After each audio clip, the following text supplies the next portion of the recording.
Kak Ines, bisa dimulai sekarang? Atau menunggu lagi Kak Ines?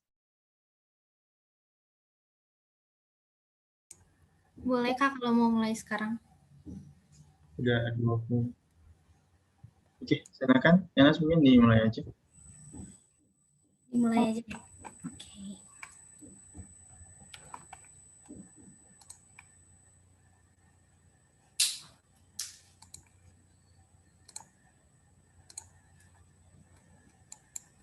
Okay.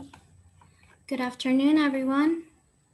Welcome to Swipe-In 3 with the theme of Paradigm about Culture and Education in Turkey during the Pandemic. This event presented to you by Pena Rusa Indonesia and Himpunan Mahasiswa Jurusan Hukum Keluarga Universitas Islam Negeri Bandung. Firstly, I'm going to introduce myself. My name is Ines Inocencia. You can call me Ines. I'm from Education Division of Pena Rusa Indonesia. And today I'm in charge as MC of the show. There are already two wonderful speakers that joins with us who will share more about Turkey. Yeah, thank you for coming and thank you to join this webinar with us. Okay, it'll be really exciting and we are looking forward to it. Okay, now it's like 3 p.m. at Jakarta. So let's just jump to the next session. There will be welcome speech from founder of Pena Rusa Indonesia community and also welcome speech from head of HMJ Hukum Keluarga UIN Bandung. First, from Widiatma Alfatan Satrio SPD CH as founder of Pena Rusa Indonesia community, you are welcome to give your speech. Okay. Thank you so much for Mefe, Mehmet, Ines, Irin, Farhan, and all of the participants who already joined to this webinar today. I was so very excited and very happy to doing this webinar because we can share our knowledge, we can share our all the thing about what we have today. So, but the first is, but I respect the chairman of the UIN Bandung Family Law Student Association. His name is Farhan Umarudi.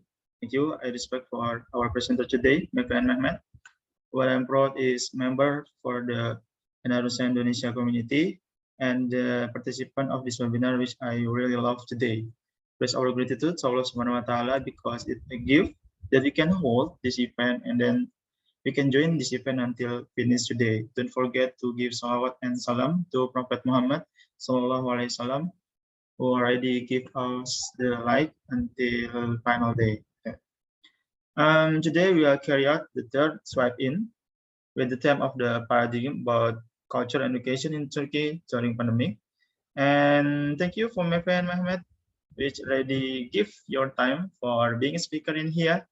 And thanks to the committee and to those who have collaborated with us. There is HMJ or the chairman of Law Student Association of UIN Bandung.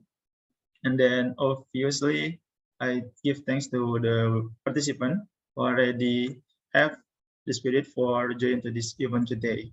The aim of Swipe-In is to have the mindset of the parent inside and outside of the Pena Rusa community to provide enlightenment as material for sharing for foreign country and be able to present bright idea about education, both in future, pandemic, and post-pandemic. And so that's why we are doing this webinar to have some culture sharing and education sharing about our country or the speaker country like that. I think enough for me for the greeting for today. And I'm sorry for any less or any mistake for this event or webinar today. I hope all of you can get the point from this event, can get every single thing from this event, and get benefit from this event too. And then I hope all of you can join this meeting. I hope all of you can be happy to share again after this event and then make impactful person to another life like that. And then thank you for joining to this event today. I'm sorry for any mistake for my speech. Assalamualaikum warahmatullahi wabarakatuh. Good morning from Indonesia. Thank you.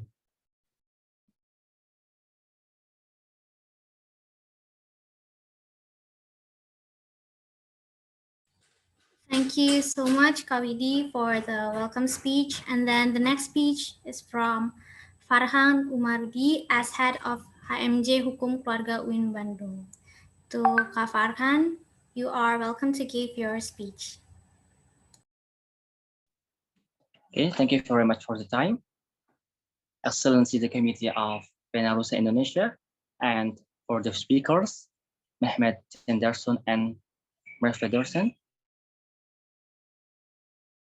Let's thank to Allah subhanahu wa ta'ala, the most living and the eternal one, because of his blessing. We can gather here on this event without any obstacles. Peace and salutation be with greatest our Prophet Muhammad sallallahu alaihi wasallam, who has moved our soul from the bad character to the good one. In this opportunity, let me introduce myself. My name is Farhan Umarudi. You can call me Farhan. I'm come from Tanggal, Indonesia, and I study in South Islamic University of Sunan Gunung Jati, Bandung. In this change, I say thank you very much for Pena Rusa because they trust us to be partner, and we hope this event will go well. That's all maybe for me. I do apologize if there is my mistakes in speech. Thank you very much. I say Assalamualaikum warahmatullahi wabarakatuh. Waalaikumsalam warahmatullahi wabarakatuh. Okay, thank you, Kak Farhan, for giving speech. So we remind you also that this webinar, you can watch it on live YouTube, Pena Rusa Indonesia. Before we jump into the webinar, I will read some of the rules. We already shared it in WhatsApp group too, but I will remind you. To every participant, don't forget to rename your Zoom account to peserta _ full name, and then please mute your microphone when you're not talking, when the speakers are talking, and then please not leave the Zoom meeting room before you ask to the committee.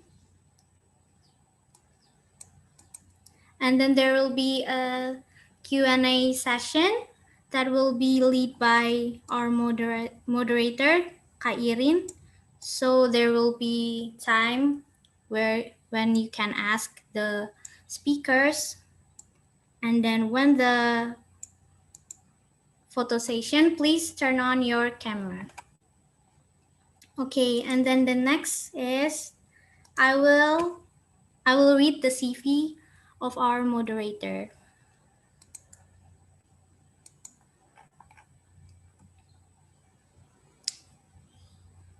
Name, Koirinur Asahi Batu, but we usually call her Kak Irin. Yeah, hello Kak Irin. Kak Irin has a hobbies such as reading, sport, and journaling. And she has life motto, the only way out is through. Organization she participate is RHMJ Pendidikan Matematika Departemen ICT and HMI Komisariat Tarbiyah. And she also has so much experience on comedy, such as inaugurasi HMI Komtar, Sport and Art Tarbiyah Competition, RAK HMI Komtar, LK 1 Gelombang 1 HMI Komtar, PB Akadema UIN Syarif Hidayatullah Jakarta, Delta 2019, Sigma 2019, Optika 20. And she also has some teaching experience at TPA BIMTES HMI Komisariat Tarbiyah 2019, Matematika IPA BIMTES HMI Komisariat Tarbiyah 2019, TPA BIMTES HMI Komisariat Fakultas Dakwah dan Ilmu Komunikasi 2019, and also TPA BIMTES HMI Komisariat Fakultas Kedokteran dan Ilmu Kesehatan. Okay, I guess that's from me. And then the next session will be led by our moderator, Kak Irin. You are welcome.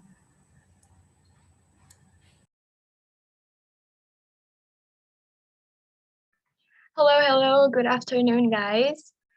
Welcome to Swipe-In, sharing with Pena, Rusa, Indonesia webinar.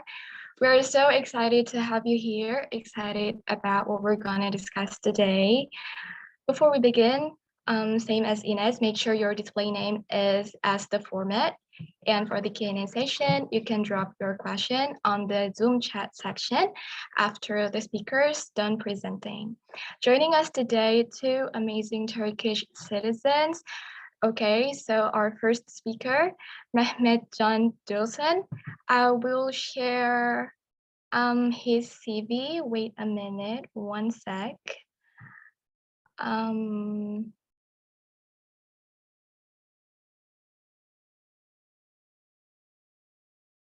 Okay, does it show, guys?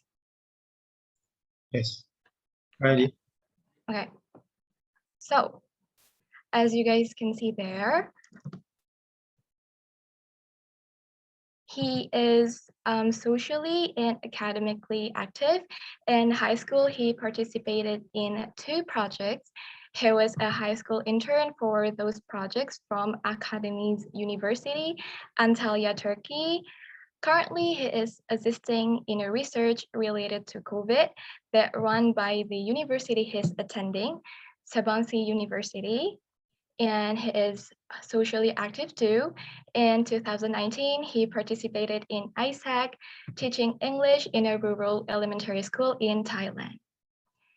And a cool speaker too, our second speaker, Malve Dosen. I will share her CV.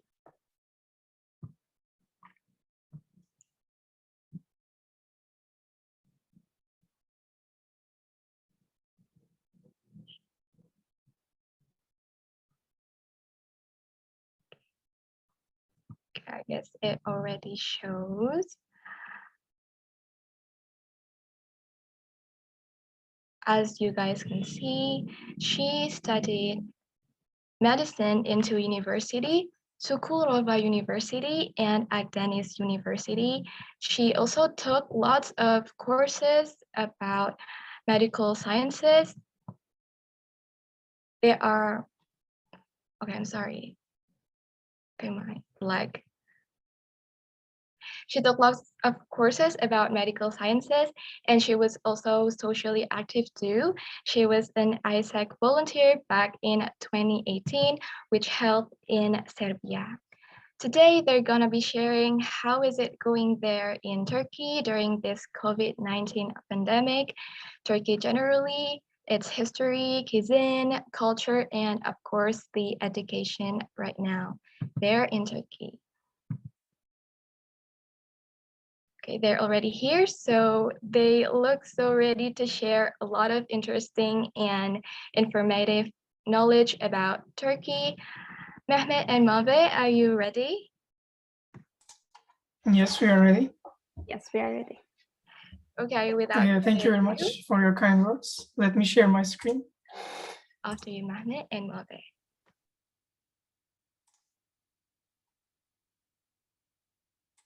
Can you see my screen right now? Yes. Yeah. All right. So welcome everyone for joining us today to listen our presentation about the culture and education in Turkey regarding pandemic. Firstly, I will be introducing our country in the basis of without pandemic to have a basic understanding of what is Turkey and improve on the culture. And then my sister Merve Dursun will going to talk about the pandemic and its reflection on education also. So let me introduce well, the basics of the country. Well, it is called the Turkish Republic officially, and in Turkish we call it Türkiye Cumhuriyeti. It has its own language. It's called Turkish, and we have the population of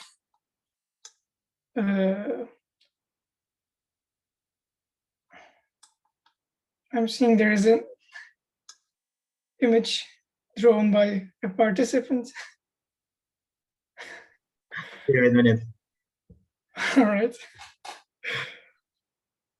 Okay.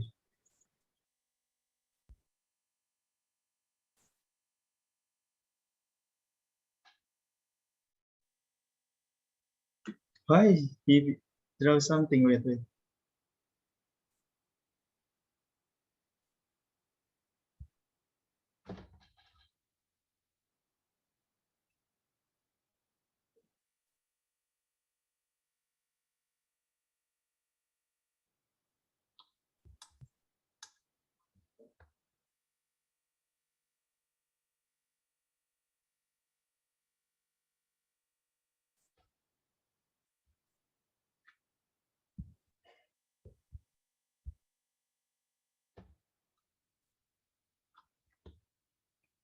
Okay. Okay. Also, there's a little bit blue part, blue line on the top, the bottom left. So perhaps the person who drew can also erase that part. Let me continue to my presentation then. We have a population of 83 million people, and you will see our country's map right now. So it's a little bit dense in terms of population per area. We have in our country we have 7 regions.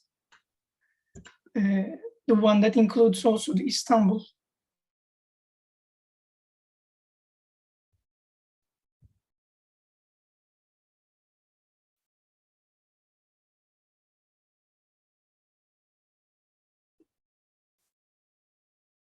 That foreigners, other countries know in Turkey.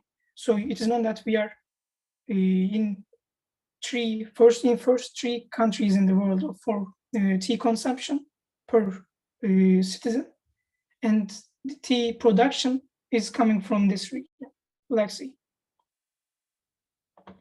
And we have Eastern Anatolia, that is the far east of Turkey. This place is more like focused on with animals rather than farming, because it's not available. Much of its parts is not available for farming. That's why people are working with animals like the goats, the cows, and etc. And they are selling them, feeding them for their life. And we have southeastern Anatolia. This is the part that has the most diversity of culture, traditions, and also the foods that I will show in the next slides. And we have Mediterranean region. Me and my sister's home is located in this region. Actually, you can see it here. And it is known for its great weather, and it's tourism, actually, more of like this location is known for providing financial support to country in terms of tourism. And we have Aegean region, which is also kind of nice place for tourism also. And it also has an historical meaning in our country that I will explain in a couple of slides later. And we have the Central Anatolia that contains the capital city of Turkey, Ankara, here. This part. And let's see what I missed. Well, we have in total 81 cities, and Turkey is connecting Europe and Asia through the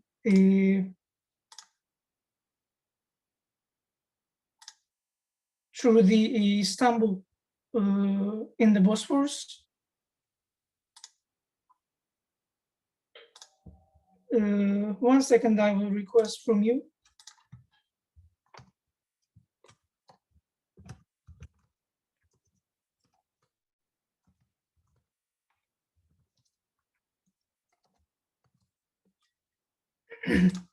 All right.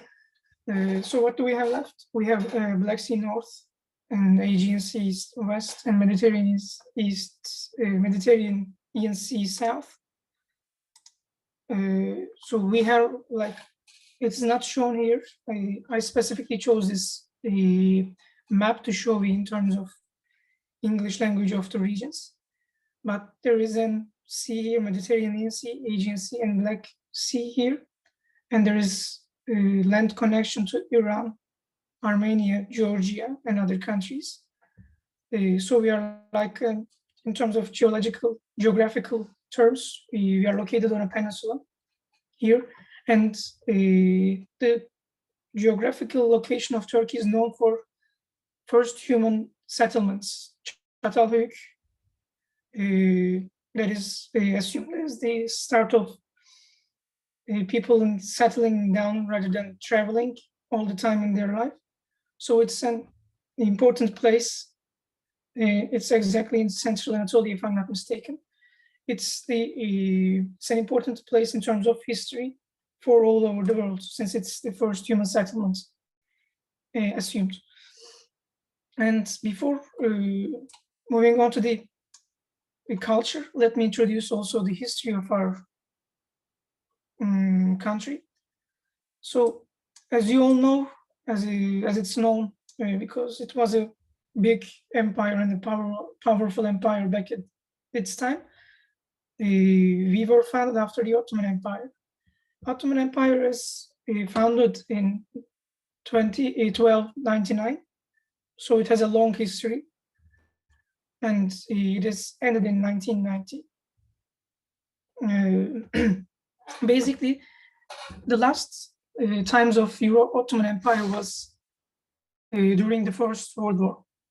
In the till the First World War, the last 20 or 30 years, actually, let's say last 200 years, were like unstable in Ottoman Empire because of the incompetence of the leaders that were not coming by the previous traditions, but they were chosen due to a complex system that was brought by another empire, Sultan, we call Sultan lately.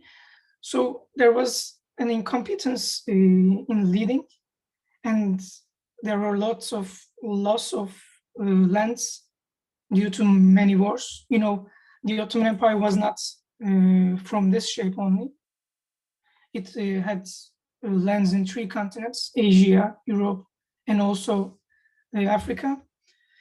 But due to the reason that I told, the miss of leadership in the leaders and the directions, soldiers, morale, and all disadvantages, Ottoman Empire began to get smaller and lost lands.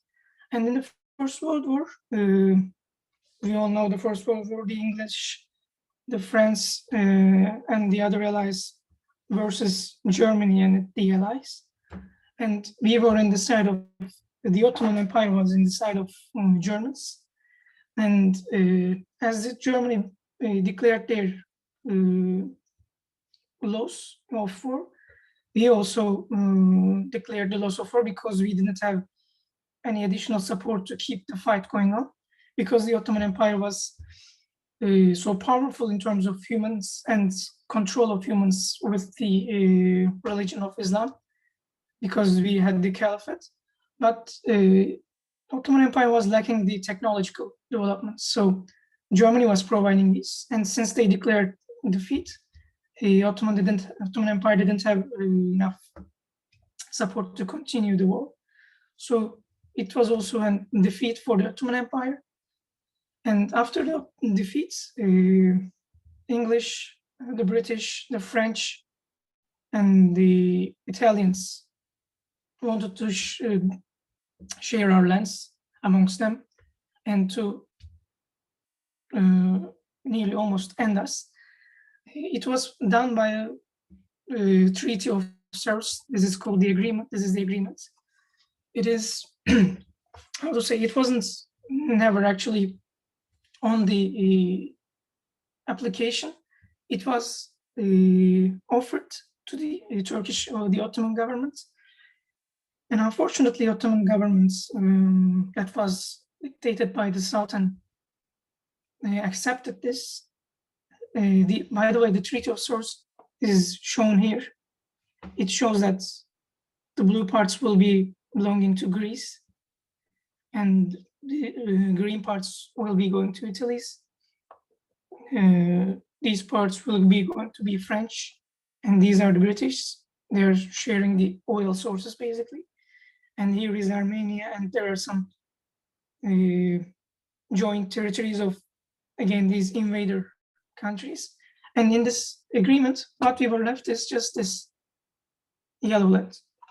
So it was a clear defeat and an obvious invasion. At that time, in general, Ottoman Empire, again, I said, was powerful and active and acting fast and everything nice that helped them contribute and get large to that size in lands and ruling. However, the last sultans of Ottoman Empire lacked the courage to defend their own country. So also in our country and in our people, it is not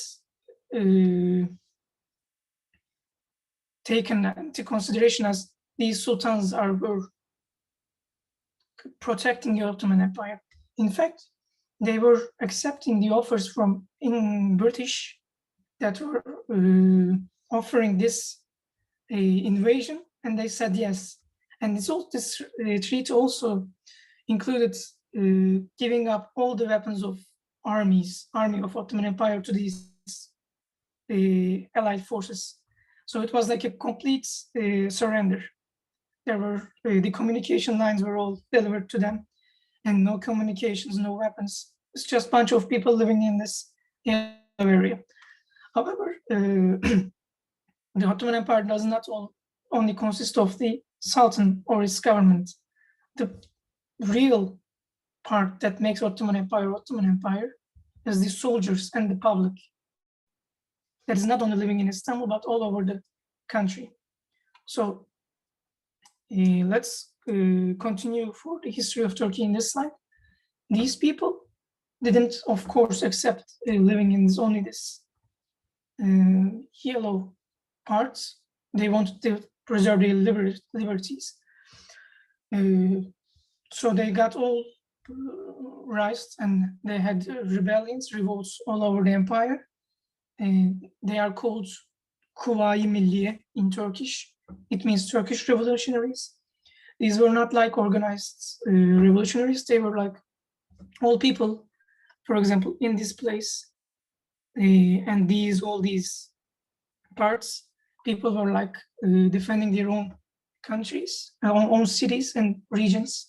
And after the occasion that I will tell you about in a few seconds, they were all united, and there was like a whole resistance to the invasion forces.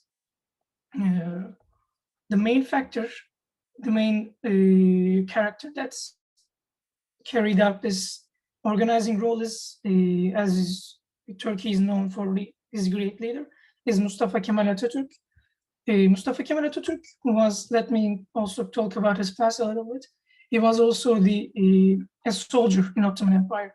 So he fought also in the First World War. The only front that the Ottoman Empire was successful in First World War was this Çanakkale, Gallipolian, how to say, like Bosphorus again. The Allied forces were trying to make a pass through this zone with their ships. Their plan was to continue on and pass to Istanbul again and to support Russia, because they were also in this same side, and Russia had some financial issues. But our victory was that they didn't even pass the first area here, even though they had powerful ships and high-level technology of weapons. They were unable to pass through this part. And Mustafa Kemal Atatürk also was a commander in this front. So after this success, he got a lot of reputation all over the country for defending in this part. Of course, he was not alone. There were other commanders too, but his strategic decisions made it possible to defend this area. So while there was a discussion of this treaty, Mustafa Kemal Atatürk went to Istanbul near the Sultan. At that time, he was the commander, and it was easy for commanders to communicate with the Sultan, and he asked him not to do this agreement. It would be end of the Ottoman Empire. But the Sultan refused his offer because, how to say, it was in his best interest to accept the offer because British forces, British government offered him protection if he gives the lands, and his family will be taken care of. And again, as far as I said last time, the last time Ottoman empires are not so powerful in leadership and perhaps in patriotism, I don't know. So that's why he refused the offer. And Mustafa Kemal Atatürk, on his own decision, without the approval of the Sultan, took a ship from Istanbul to a city called Samsun here. And he started communicating with other generals and soldiers, high-ranked officers, to organize all the people. And he prepared holded some meetings in different cities, like Samsun, Erzurum, and Sivas. And these are the places that he wrote like amendments for whole the country, saying like, we all know that you're fighting to defend your own lands. Why don't let's do it all together, in an organized way, so that we can get rid of all the enemies at once in our country. So he had lots of meetings with lots of people, soldiers, local people that are known, that are local famous people, let's say. And the final point was the Ankara. In the Ottoman Empire, it had no political meaning, but with Mustafa Kemal Atatürk and his friends, Ankara was chosen to be the capital city of Turkey. And they founded their own government. And this government was containing local people, local famous people from all over Turkey, all over the Ottoman Empire at that time, so that it represented like the real idea, the real opinion of Turkish public. So at the same time, there was also the Istanbul government, but since people were believing and following the Ankara government at that time, because Ankara government was the one who was fighting for the lands of Turkey, the Ottoman Empire,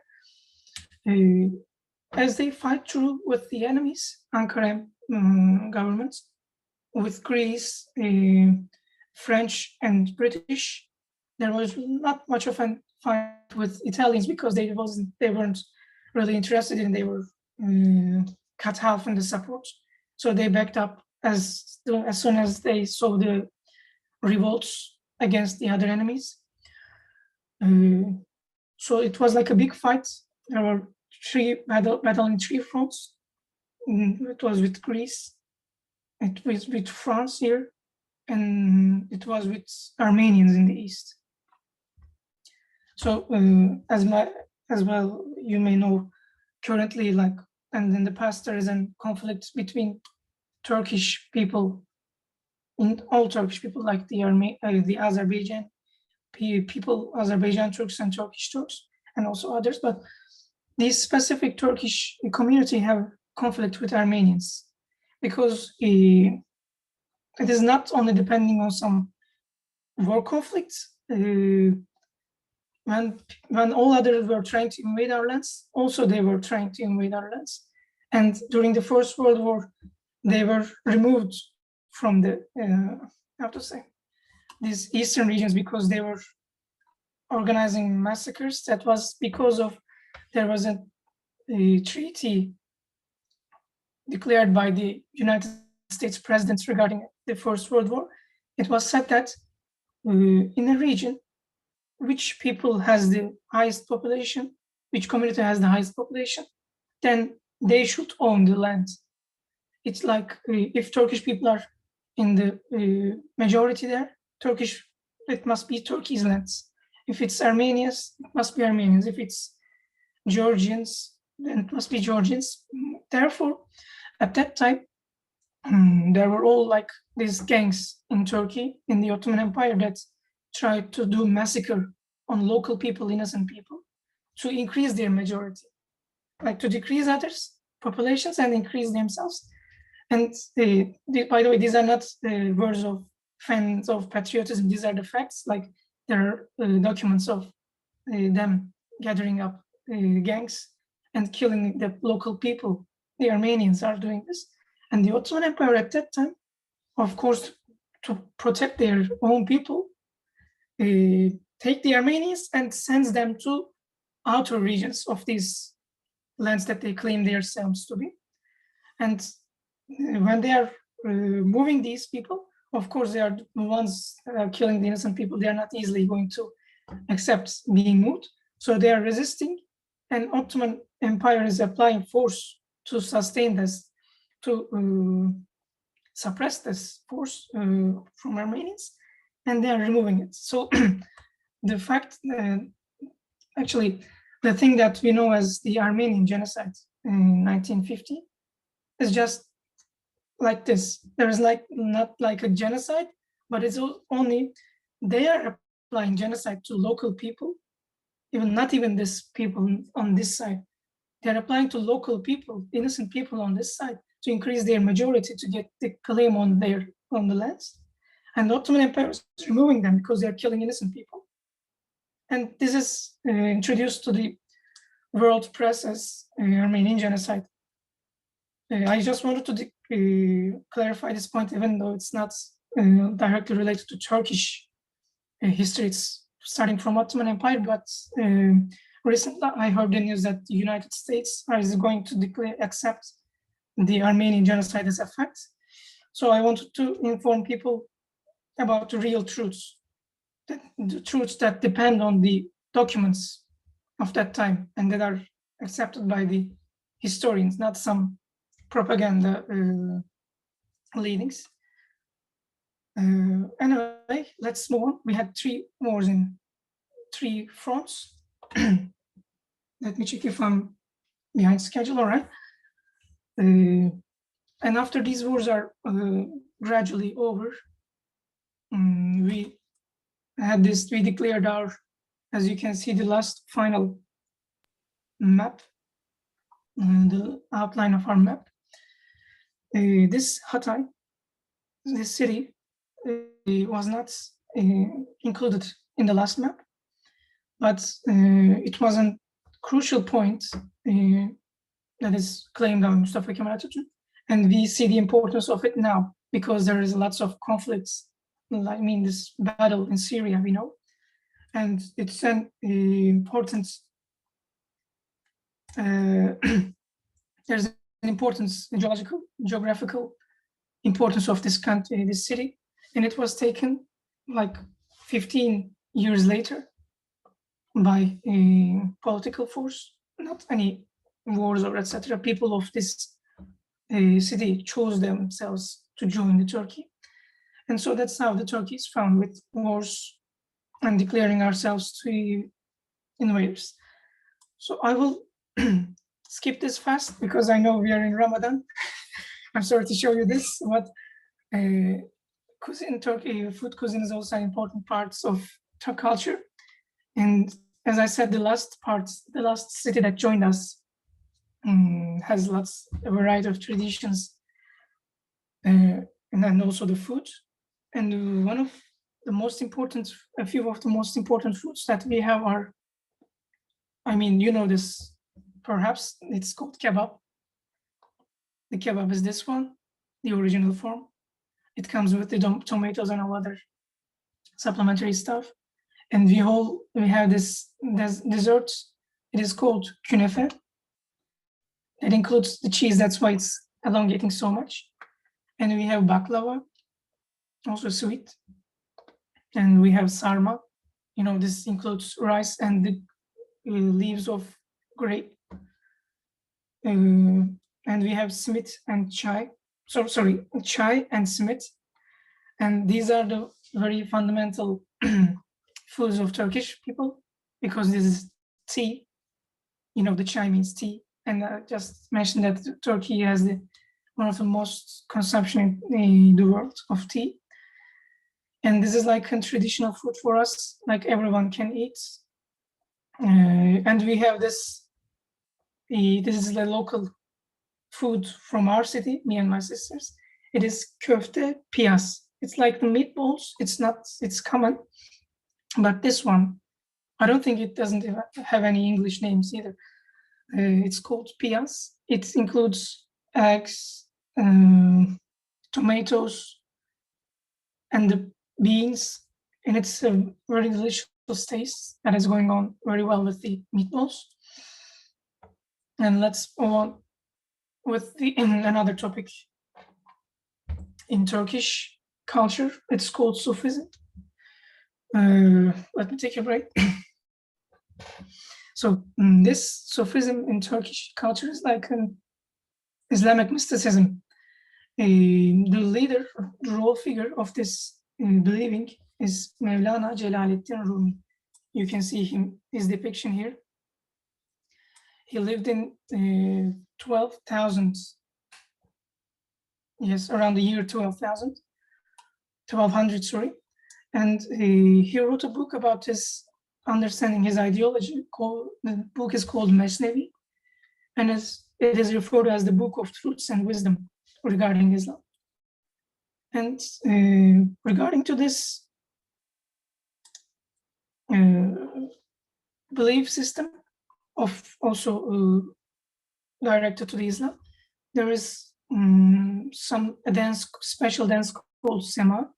It is the ritual dance where the people who do the dance, the Semazan, and trance, like get in an emotional and mind state, and spins around themselves, relentless of the speed, and just they're like giving up their souls and minds to the God, and like it's like a spiritual thing, as I said, and it is done with the music called Sufi music. It is played by an instrument called ney, N-E-Y, and it's a beautiful sound. You can search for it. And there is a night of year, sorry, that is special in terms of Sufism. It is the anniversary of death of Mevlana Celaleddin Rumi, the role figure. And the ceremonies of the spinning dances, the ritual dances, are performed with the music. And the night is called Shebi Aruz, meaning the night of reunion. And also in terms of traditional dances, we have Zeybek. Zeybek is also related to the people who fight in the west side during the independence war of Turkey that I showed you in the maps. So these people, these are not like some costumes. These were the real clothes that were worn at this time. And this is the costume of Zeybek, and it's like a slow dance that are mostly for men. And this is Horon. It comes from the region that the tea is produced. It's like an active dance, and it's for both males and females. And this is Halay from the eastern region, and it's also for both males and females. And it's like also an active and high tempo music, of course, onto their own regional traditions. And let's get to some funny stuff. There are lots of common mistakes about Turkey. Actually, these mistakes are mostly done by Europeans and United States people. I'm not sure. I haven't heard really from people from Asia that saying these. But let me clarify again, if you don't know. Well, the first mistake is Turks are Arabs. Actually, Turks get angry when they are accused of being Arabs. It's not because their religion, like we are also living Muslim Islam. We are mostly Muslim country. But the thing is, in the back the last years of the Ottoman Empire, the Arabs hit Ottoman Empire in the back while they were fighting with these non-Islamic, the Christian allied forces. While they were fighting with them, the Arabs also rebelled and fought against the Ottoman Empire. And it was like, while there was a conflict between the Muslim and the Christians, these Arab communities turned sides and joined the allied forces and accepted their offers in terms of the weapons that had higher level of technology and fought against the Ottoman Empire. In fact, there is a British special agent called Lawrence, the Arabian. You may want to write it down because he also wrote books about this, and he is not like hiding this. He is an agent that disguised himself like an Arab and supported Arabs and provided the communication between the British and the Arabian communities. So he is the real life evidence of British people supporting Arabs and Arabs turning back against us. So even though we are hosting refugees of Syrians and Arabs in our country, there is still an historical anger towards the Arabian community that they hit us in the back. So let's continue as written here. We are not Arabs. The Turkish people, like Turk, are also like a sub-race. And our ancestors are actually originating from the Middle Asia. So we are also from Central Asia. And the Turkish Turks are the ones that traveled through the Middle Asia and come to Turkey. So there are like lots of different Turkic communities. Like, for example, even the Hungarians, Hungary has Turkic origins. And the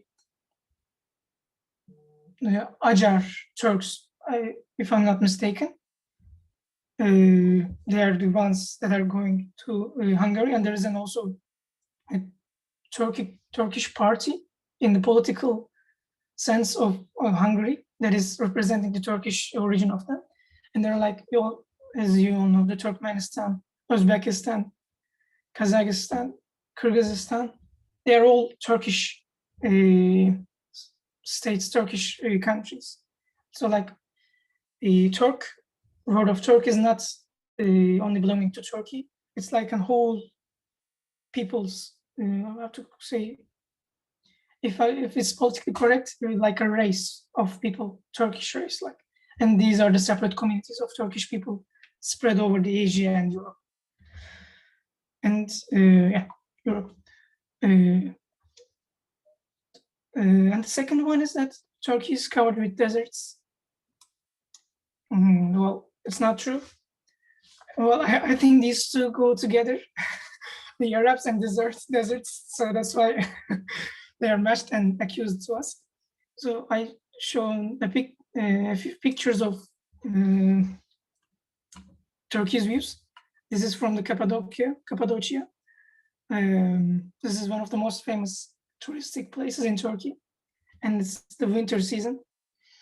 And it's like the proof of winter having a winter, because we have 4 seasons lived prominently in our country. And this is Antalya, my hometown, and my sister's.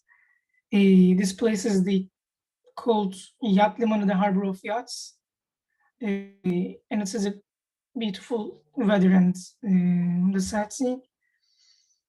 And another common mistake about Turkey is that, well, not before going to that, there are other pictures. This is the autumn picture of Bolu, and this is where the tea grows, the Black Sea region. And there are lots of hills, very high hills, that on the side of the hills they are growing tea. And the third one is the Turks ride camels and wear vests. This is also some claim that is remnant of the Ottoman Empire culture. Not the Ottoman Empire culture, but Ottoman Empire's Arabian lands culture was all referred to the Turkish culture. We don't ride camels, just like every civilized society. We use modern transportation such as car, bus, motorcycle, and tram. And fez is never worn in Turkey in Turkish history. It was used during Ottoman Empire, last times of during Ottoman Empire. And in Turkey, it is banned to use it as a daily clothing, piece of clothing, and it's uncommon to wear fez in Turkish history because it was forbidden and it's not used and it doesn't represent Turkish culture. Actually, to the Ottoman Empire, it was coming from a community, a Christian community. This tradition was coming to the Ottoman from a Christian community, and they adopted it like some kind of a tradition, I don't know, not related to religion. So therefore, we are not like wearing this fez. By the way, when I say fez, if it's not coming up to your mind, it's like a red cylindrical hat that has a little fluffy ropes on the side. I wish I had put the picture. I'm sorry, I forgot that. And lastly, for the Turkish music, since I couldn't show, I wouldn't be able to show it by opening videos, like it will be too long. If we can share these links later with the participants, maybe with the help of the community, I prepared these lists by myself. And these are some exemplary songs that can be listened to have an understanding of Turkish music, like the pop, rock, nostalgia music, and the slow. And this was my part. Thank you very much for listening. I hope you enjoyed. And the next part will be presented by my sister, Mary Dursun.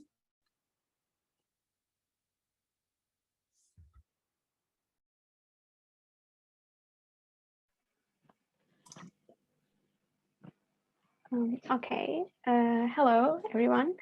I'm going to talk about pandemic and its reflection on life and education in our country. Mehmetcan, you can pass.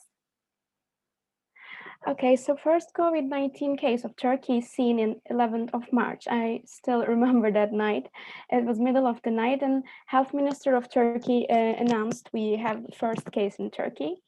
Actually, I wasn't surprised because at that moment, I was worked in hospital and I was talking to my friends in the emergency and they keep saying there are possible cases. So that we are waiting for the results of their tests. Anyway, so in 11th of March, we had our first cases and, and then restrictions come after that. Firstly, we are closed schools. It was in the beginning, it was just for like 3 weeks, but then it gets longer and borders are closed. Like at the first, it was for some countries and then it's, wide the countries and almost all over the countries, we have to close our borders due to COVID restriction. And also restaurants, theaters, cinemas, cafes, and gyms, all the crowded places are closed for, reduce the transmission of the virus. And after a few days, I guess, obligation to wear a mask in crowded areas was introduced. And after this, unfortunately, price of masks will increase. And after government see that, they will supply to all citizens to free face mask, which it was good because the price were really high.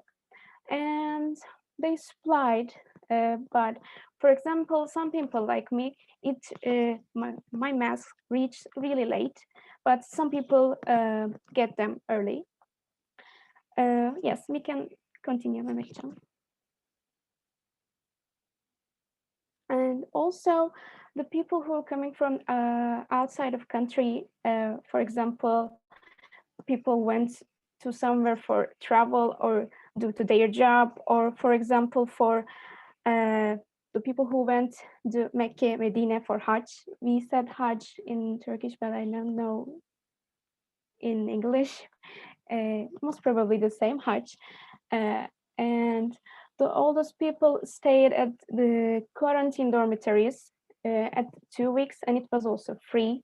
And all the foods and all the needs, all the thing they need also given them for free.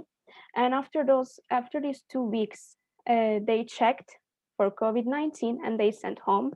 And this was also important, how can I say, important service to people. Also, it's helped to keep cases, even reduce the cases of COVID-19. Mehmetcan, we can continue. And in the beginning of April, a new instruction had been announced, like citizens under 18 and over 95 are prohibited from going out.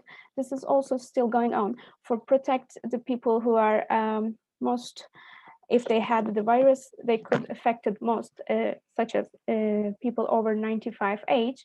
So for protecting them from the virus, they're still staying home, and just 4 hours a day they can going out for walking and for handling their job to do, but except that still it's prohibited from going out for them.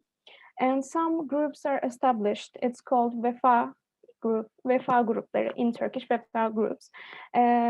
Those people help people who are prohibited to go out, such as citizen elder than over than 65 age, and also people are tested positive for COVID-19 because they're not allowed to go out. So once they call one phone number, they can call someone for help, like for getting food or for anything, like when they run out of their pills, for example, for the elder people, they using pills, and also foods or anything, any needed like this.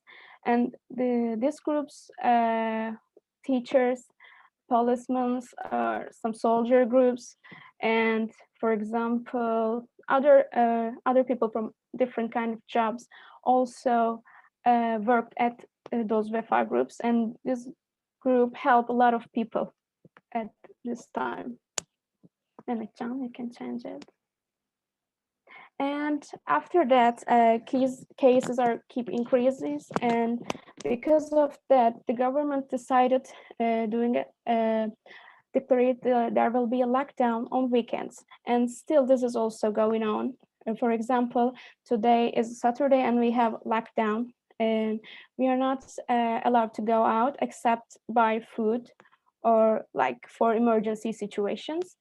And those are the pictures from most crowded places of Istanbul during the lockdown. You can see it was full. It was like a ghost city, and yes. And as a doctor, I can say actually this wasn't enough to just lock down on weekends, because virus could transmit every day, but this was still something.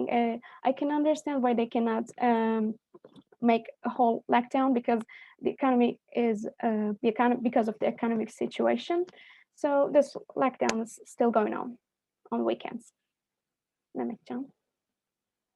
And also, as a precaution of the COVID-19, private hospitals were converted to the public hospitals. So also they took care of COVID-19 patients as well, like public hospitals. And economic support package are announced. They give tradesmen, the people who has like shops, they gave some money to them, but because of the pandemic and the current economic situation, unfortunately, it wasn't enough, and lots of people lose their job.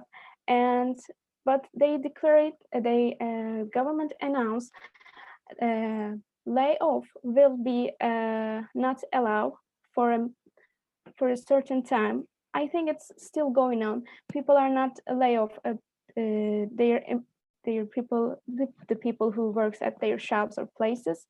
And except the way of this, government give the allowance for these people. So they are still can get payment, but not as much as their usual salary. So pandemic affect a lot as economic too. Mehmetcan. And some municipalities, for example, Istanbul, Ankara, or the other ones, organize new campaigns, such as it's called in Turkish Askıda Fatura. For example, I am some citizen who cannot afford my for example, my bills, and I am writing this to the municipality, and they take my bill anonymously and put on a website. And for people who can afford this, they can choose the bill they want to pay. So people are helping each other and without knowing each other. You know, all the things are anonymously. No one meet each other and helping each other. It's also, I think it's really nice example of one hadith by, you know, the Hazrat Muhammad said, right hand, okay, I couldn't translate. One's right hand gives some help, the left hand shouldn't see it. Like once you help someone, it should be, yeah. I hope it's understood. And I think this is a good example for this. And also free internet connection also are organized for online education, because on some villages in Turkey, internet connection is not good, unfortunately. So some municipalities help the better internet connection. And towards the summer, case numbers were decreased and restrictions are loose. Like, for example, the restaurants, cafes, and everything are open, and lockdowns won't be for during the summer. Yes, Mehmetcan, you can go. But end of the summer, everyone understand that was a mistake, because case were increases again, and almost 20,000 new cases per day, which is, it was really, really high, and health system was on the verge of collapse. I was during that moment, I was at emergency in my hospital, and it was really crowded. I remember one day when I entered the hospital, half of the emergency organized for the COVID-19 patient. One day before it was emergency, and the other day it was COVID-19 patients area. And so those times were really, really bad times, and health system was on the verge of collapse, and restrictions are come back again. Yes, Mehmetcan. We can change the slide. 1 second, I'm so sorry. Okay, it's okay.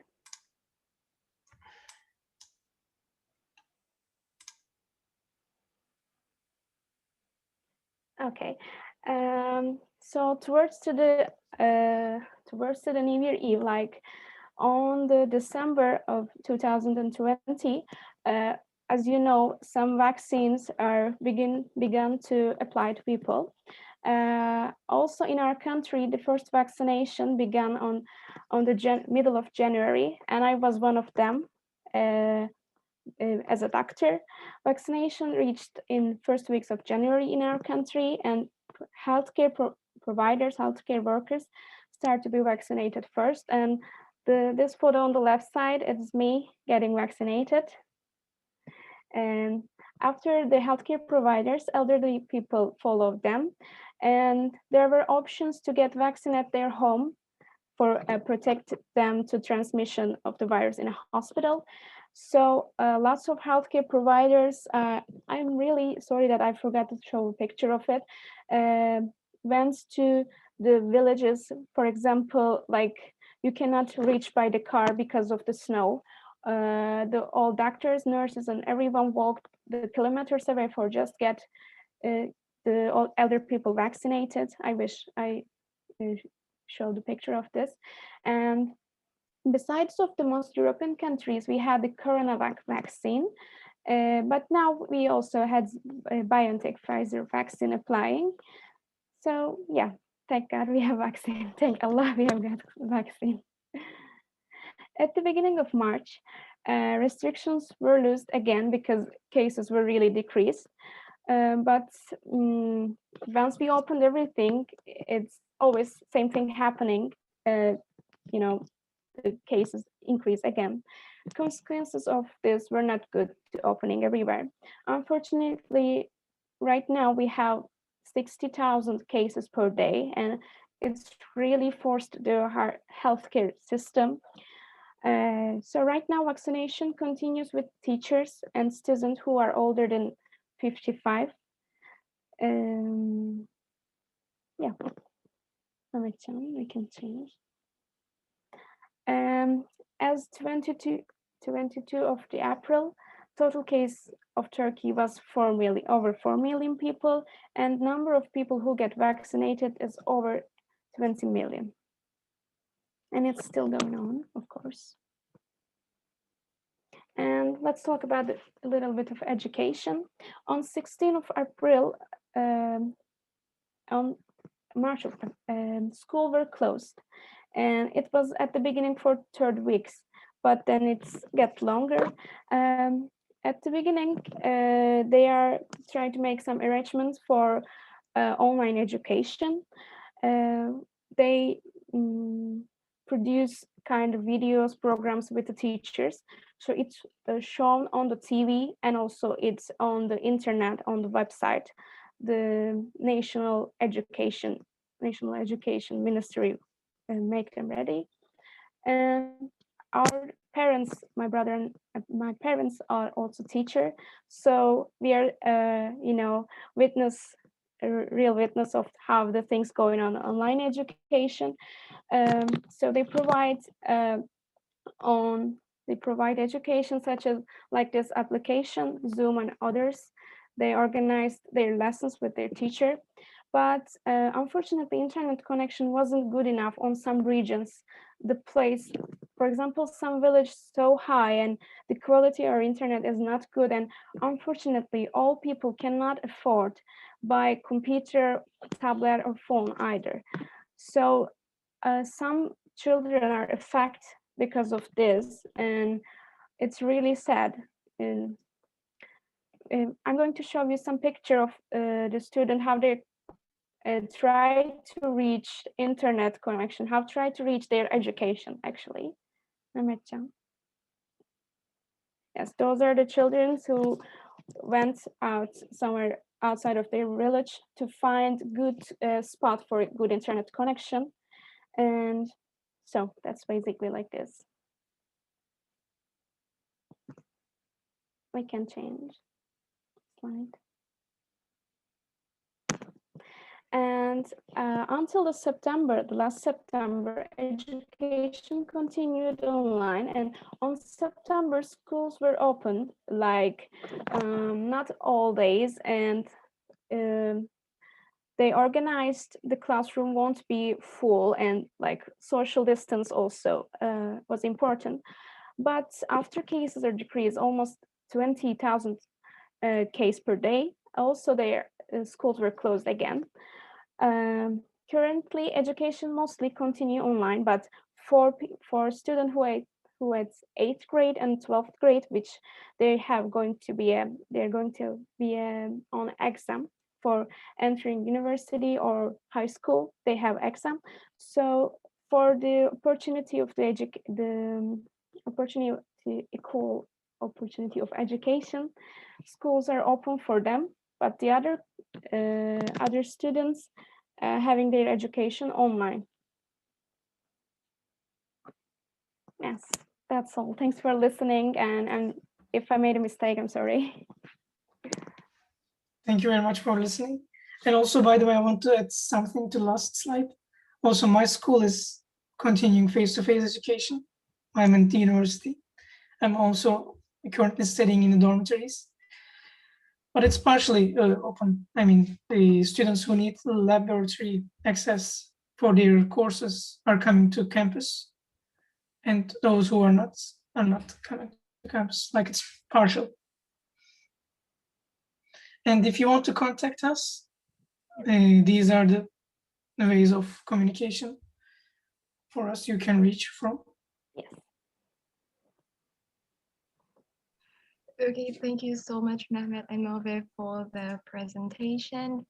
Such very informative presentation. And for you guys, I guess you guys already have so many questions inside your head. So drop your questions on the Zoom chat section, and then Mehmet and Move will answer your questions right away.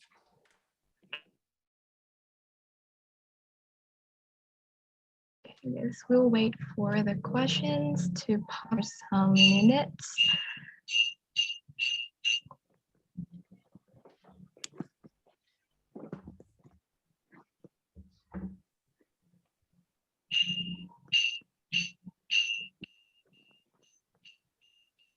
Okay, while waiting for the questions, actually, I have something to ask. Is May that I? okay? Okay, Kawidi, go ahead. Yeah.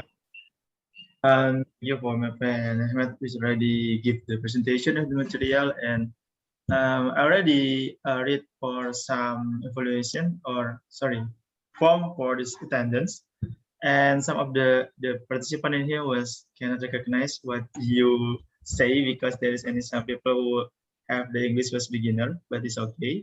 I will talk to my participant first. Okay. Terima kasih buat teman-teman semua yang sudah mengisi absensinya. Saya juga membaca sedikit untuk evaluasinya. Jadi ada beberapa yang mungkin kurang paham. Jadi kalau misalnya ada yang ingin ditanyakan, silakan ditanyakan dengan bahasa Indonesia saja. Nanti bisa ditranslate ke bahasa Inggris oleh moderatornya. Seperti itu. Jadi buat teman-teman sekalian yang memang mungkin bahasa Inggrisnya kurang atau misalnya masih terbata-bata, is okay, bisa ditulis sama chat. Karena kebetulan pematerinya ini adalah mahasiswa, yang satu sudah lulus, Mevri sudah lulus, dan Mehmet sedang kuliah di jurusan Nanotechnology Engineering, seperti itu. By the way, I want to have some question for Mehmet and Mevri. This is about the culture. This month is already Ramadan, and can you tell what your some habit or some culture when you are doing when Ramadan comes, or what is you're doing which is very different with another month than Ramadan, like that? I think because both of you Muslim, so you can tell for us, for exactly for the Muslim people, what you do or what you usually do for Ramadan, or which cannot you do in other month, like maybe like that. Thank you. Okay. Shall I start out, sister? Yes, right. You can. Thanks. So for the beginning, I don't know if it's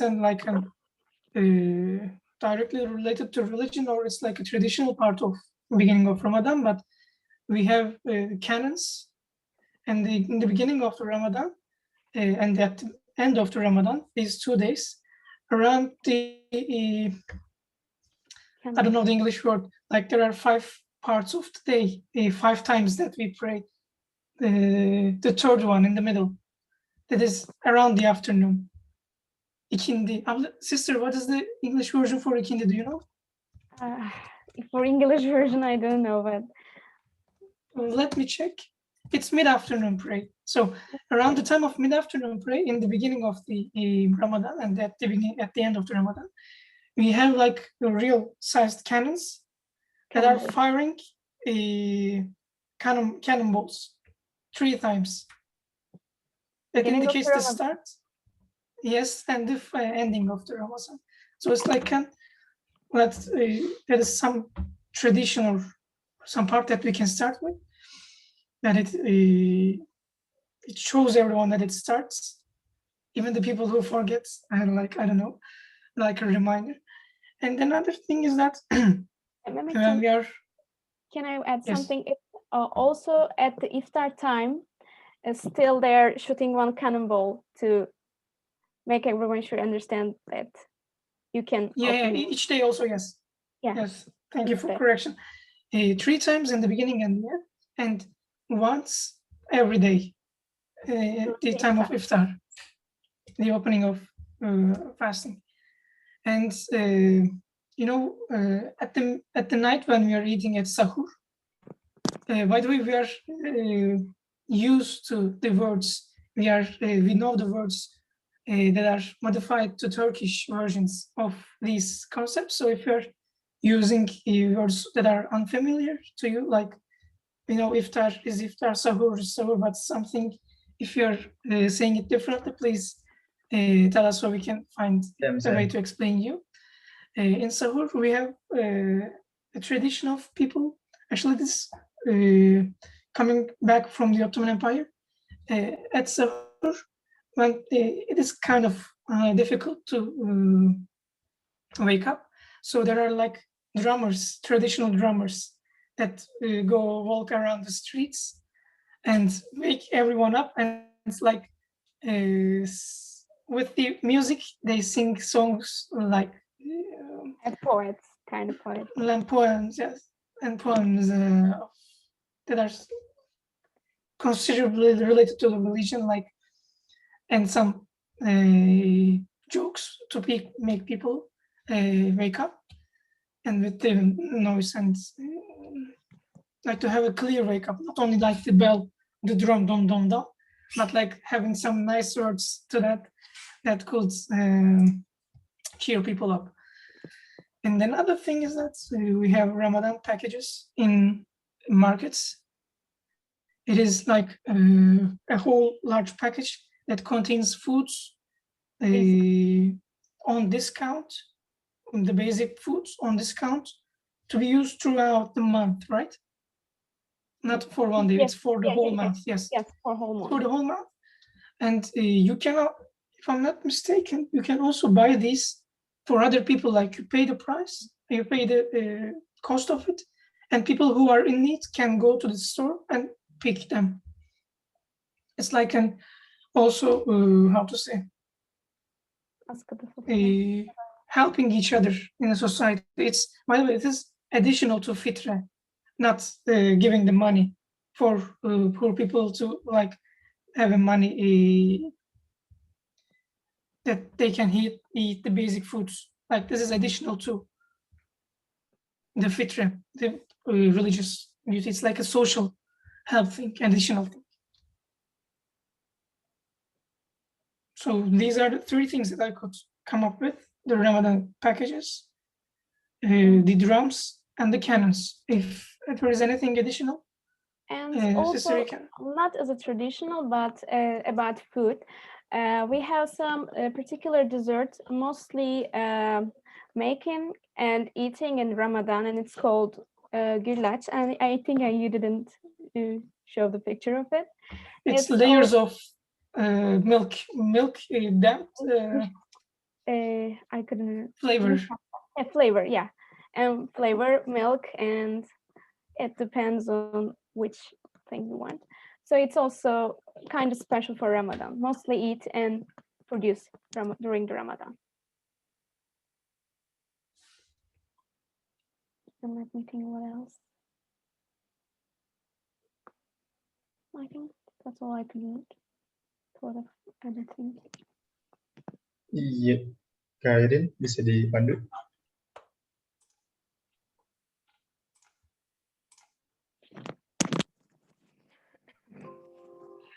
Okay, we have two people that want to ask questions. Here we have Nurusabila.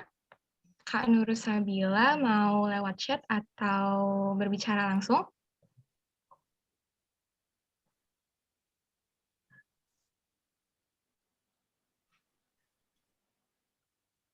Okay, selain other than Nurusabila, we have Nurul. She has a question. Nurul, you may ask the question. Also, others that has a question, you can straight ask Mehmet and Mave if you want to talk. You don't have to type here on the chat section. You can just ask them the question. Gimana Kak Nurusabila?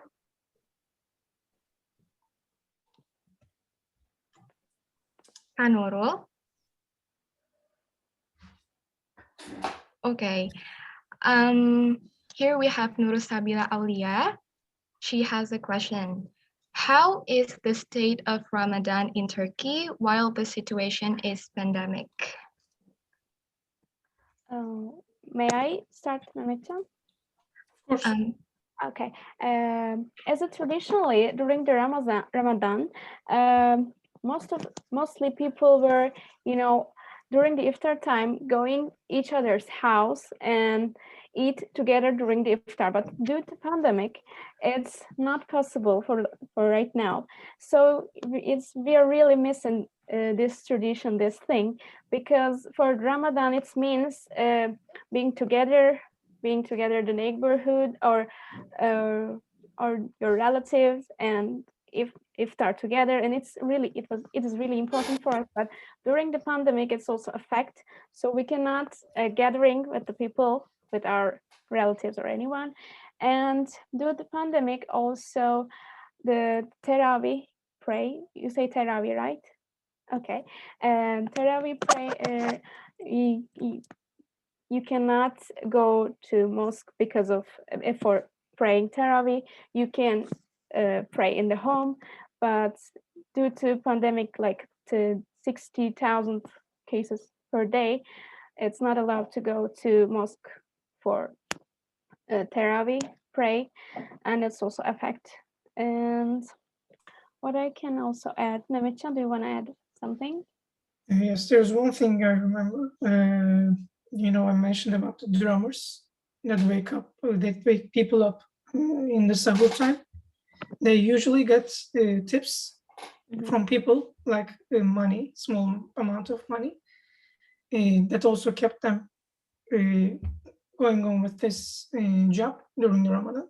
But currently, since giving tip means coming face to face with the drummer in the apartments or in the opening of the building, it means like the drummer will go to each house, and if some house has the coronavirus patient, the person will carry out all the other stuff, other people. So it is forbidden for the drummers to take tips from the ones who wake up to the sound. So it may affect their financial situation since they are doing this in the midnight. That's another factor to consider.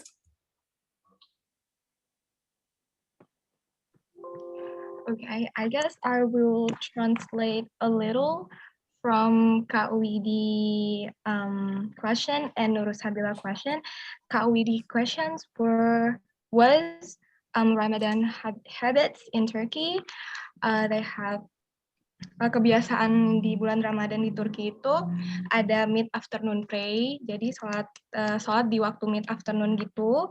Terus ada saat buka puasa, terus saat sahur. Kalau misalnya kita di Indonesia itu suka ada yang bangunin sahur-sahur. Nah di sana tuh juga ada, tapi versi Turkinya ya. Terus habis itu di sana juga ada selama Ramadan itu whole month itu dia ada food discount. Terus untuk pertanyaan kedua dari Kak Nurul Sabila, itu tadi gimana sih situasinya di sana Ramadan tapi pandemik gitu. Terus karena biasanya di sana itu Ramadan itu biasanya bersama-sama kan, tapi karena pandemik mereka jadi nggak bisa pergi ke satu sama lain ke rumah satu sama lain kayak gitu, nggak bisa saling mengunjungi. Terus habis itu juga terawihnya di rumah ya, sama kayak di Indonesia. Terus untuk yang bangunin sahur tadi itu biasanya ada orang yang ngasih untuk yang bangunin sahur itu biasanya ada yang ngasih tips, tapi karena sekarang pandemik jadi karena takut transmisi virusnya, jadi nggak boleh untuk ngambil tipsnya kayak gitu. Nah, untuk next question, we have a question from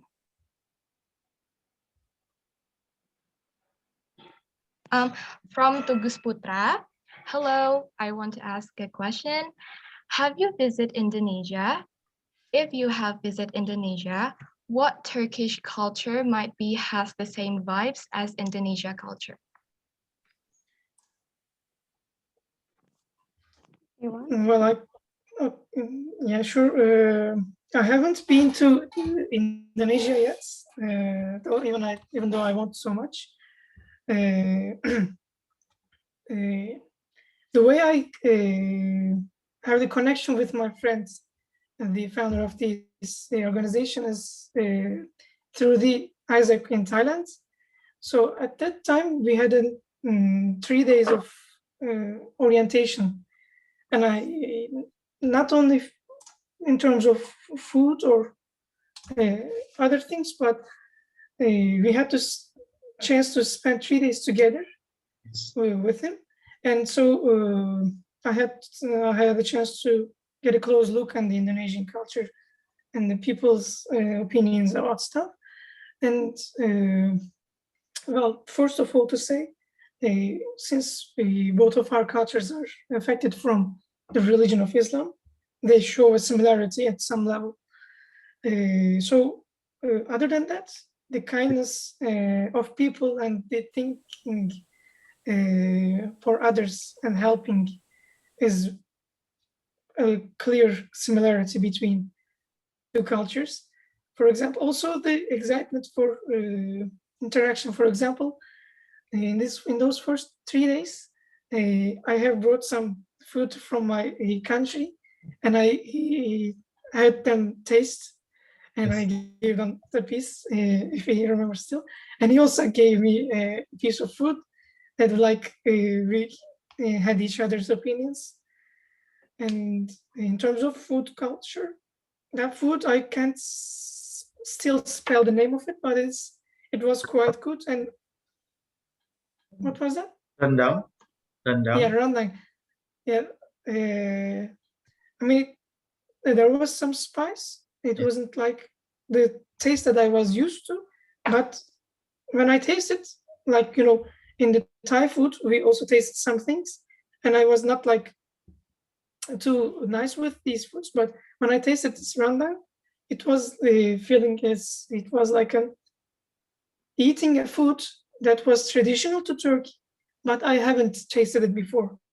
It was like I have been to a place in Turkey that I've never been to before, and I tasted their food. It was like a similar culture, reflecting on the taste of the food, maybe because of how the way we cook or which materials to use. In terms of food, yeah, it was like that. And for the friendship, of course, it's priceless. In terms of cultures, the both cultures have a sincere approach to people, the foreigners. But other than that, I haven't really been to Indonesia. I just know some couple of words that also I had a friend that I stayed with during this project, like for 6 weeks. Like for 6 weeks, we stayed at the same house. So I had learned something from him, but to get a better grasp of the culture, it would be much better to visit and then say something on the matter. I would like to add a few things.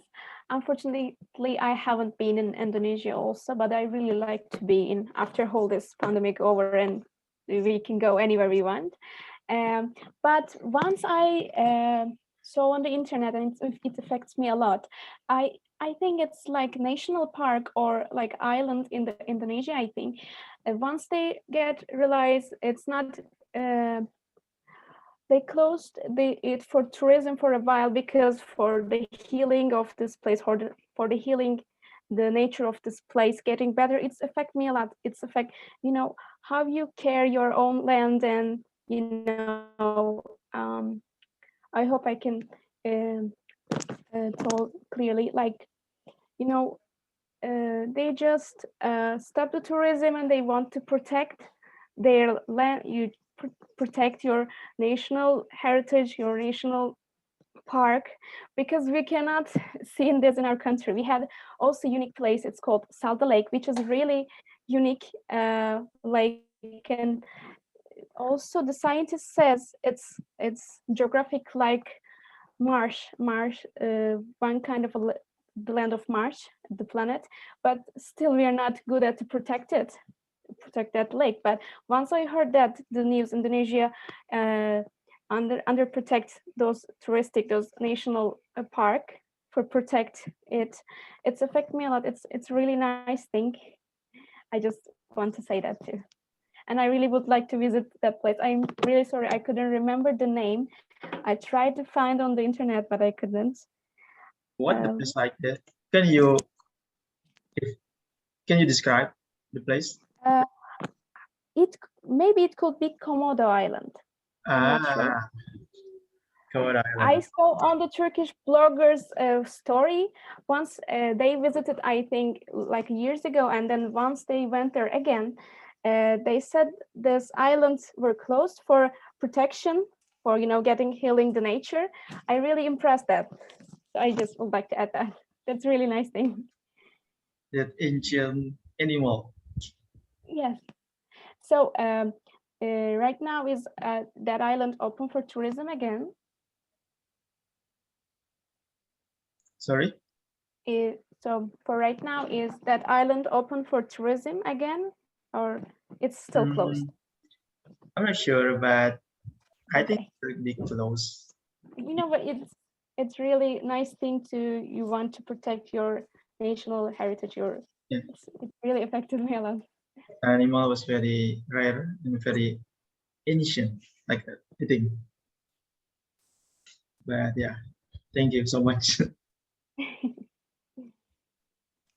Okay, and thank you, Mame.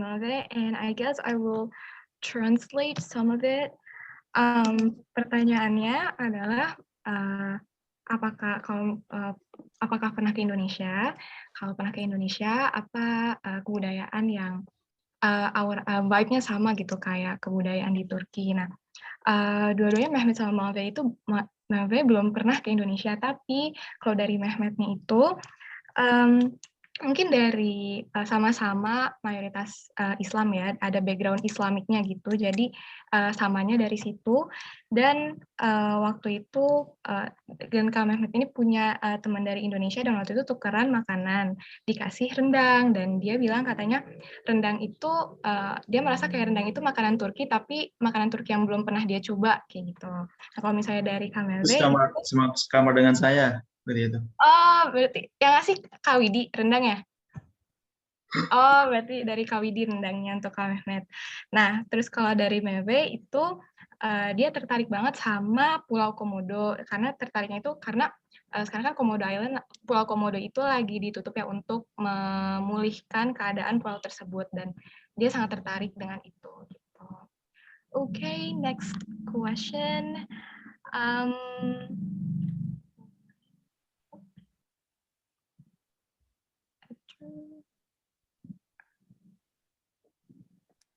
Okay, a question from Nurul. In the beginning, I saw that Turkish government will supply free masks for citizens. How they do it?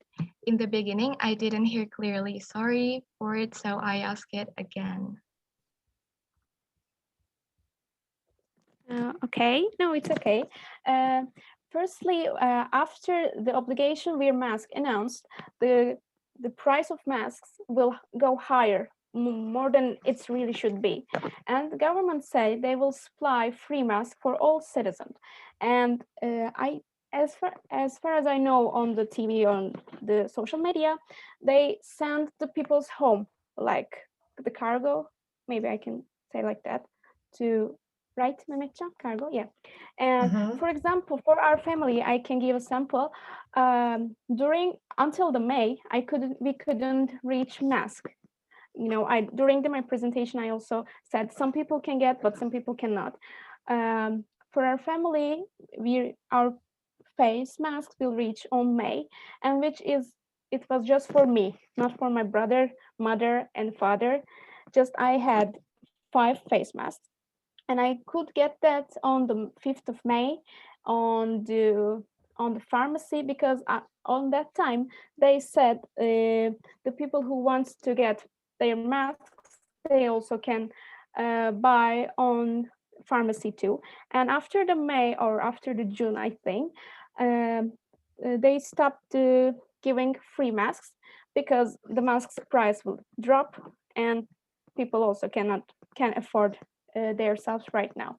But first 2 or 3 months, government will supply to the citizen free masks. But as I said, the masks but on the 5th of May. So basically 2 months we didn't get masks from government. We used the one me and my brother bought just after the first case announced. We bought on the internet. I think it was totally 10 face masks, but it was not like the usual one. It was like N95, like ones we use in a hospital. With the ventilator. Yeah, with ventilator. And so during these 2 months, we just use these masks, and then we can reach the other masks. Okay, thank you. The question, pertanyaannya adalah, tadi di presentasi itu dijelaskan bahwa pemerintahnya itu memberikan masker gratis itu gimana. Nah, karena harganya tinggi banget pas pandemi, sama seperti di Indonesia ya, harga masker itu langsung melonjak karena semua orang butuh masker.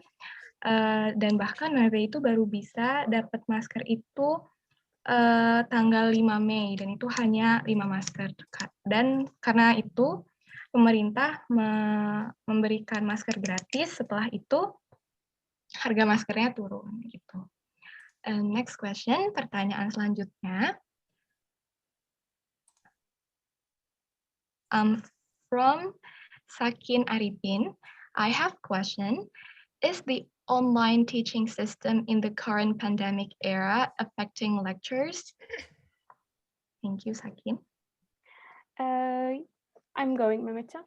Yes, unfortunately, it's a fact because normally in the face-to-face education, one lecture takes like 45 minutes, but on the online education, it's 30 minutes. And at the beginning, it was really, there was a lot of problem at the system on the connection. It was, we can say collapse. The website always like at the beginning, it was always collapsed and teacher needs to wait to open lecture again. It took time. But right now, I think everything goes on the schedule. But as I said, the time of lecture get decreased.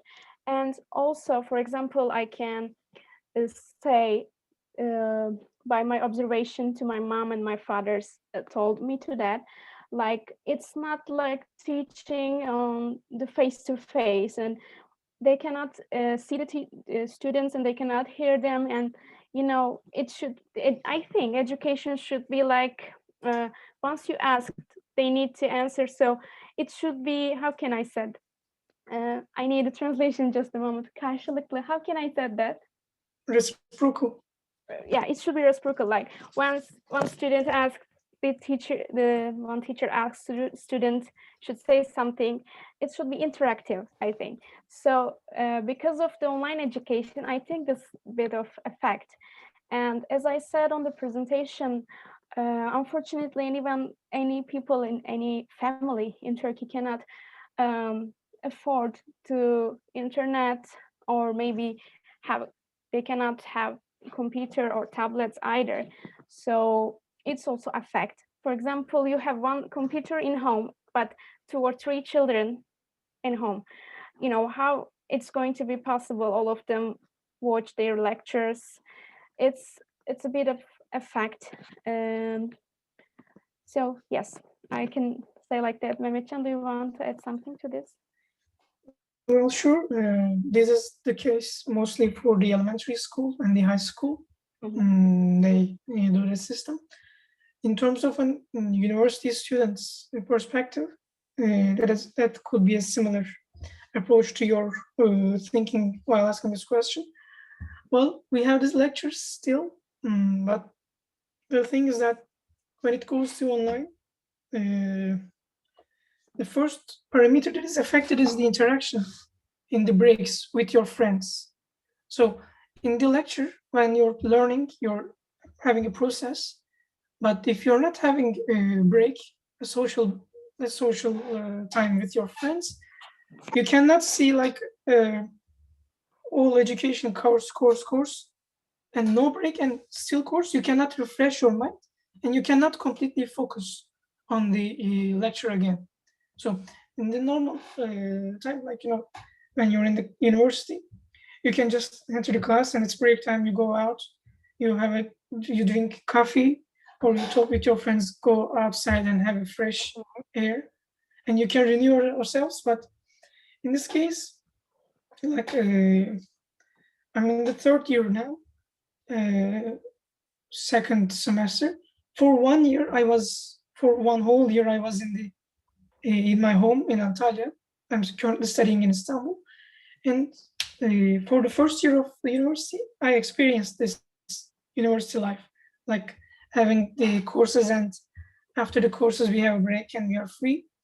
But in the house, you can't do that. And since it's pandemic, you can go outside. You're like trapped in a house, even though it's your own house, and even though it's filled with your family. After some point, you want some ways of relaxation, but you can't find it, and this really affects your focus on lectures and courses. And other than that, technology may be easing the communication and the demonstration in courses, but it's also keeps you off the course. I mean, in the normal face-to-face course, you have eye contact with the instructor, with the professor. Like, you're communicating and she or he is looking into your eyes and checking if you understand or not. But in the online lectures, most online lectures, you don't turn on your camera if the professor asks specifically, or in most cases it's not opened. So you can't have a solid connection, and you cannot understand, the professor cannot understand if you really understand the concept or not, and you're having a difficulty also while transferring it. And also, like, we are all talking out of this rectangle of a technological device. It's much better to see a face to talk to when you have the possibility in the courses. And also, after Mehmetcan's speaking, I remember something to want to say. For example, in my education area, like medicine or other healthcare areas, or other areas like you need to get educational, like applying something. For example, on the last year of medicine, or like nurse, getting education for being a nurse, we are working at a hospital. And this is during beginning of the pandemic. This is also affected. I couldn't work at the hospital like for 3 or 4 months, and also it was really bad for us, because we need those experience. While we were working there, we had a lot of experience for our future job. So it's affected a lot. Because of that, they get vaccinated, all also the students who are working on those kind of areas, for turning back to their education. For example, 4th, 5th, and 6th year of medical schools, and I think it's also maybe the last year of the nurse schools, students also getting vaccinated to get them hospital and to their education back. I just would like to add that.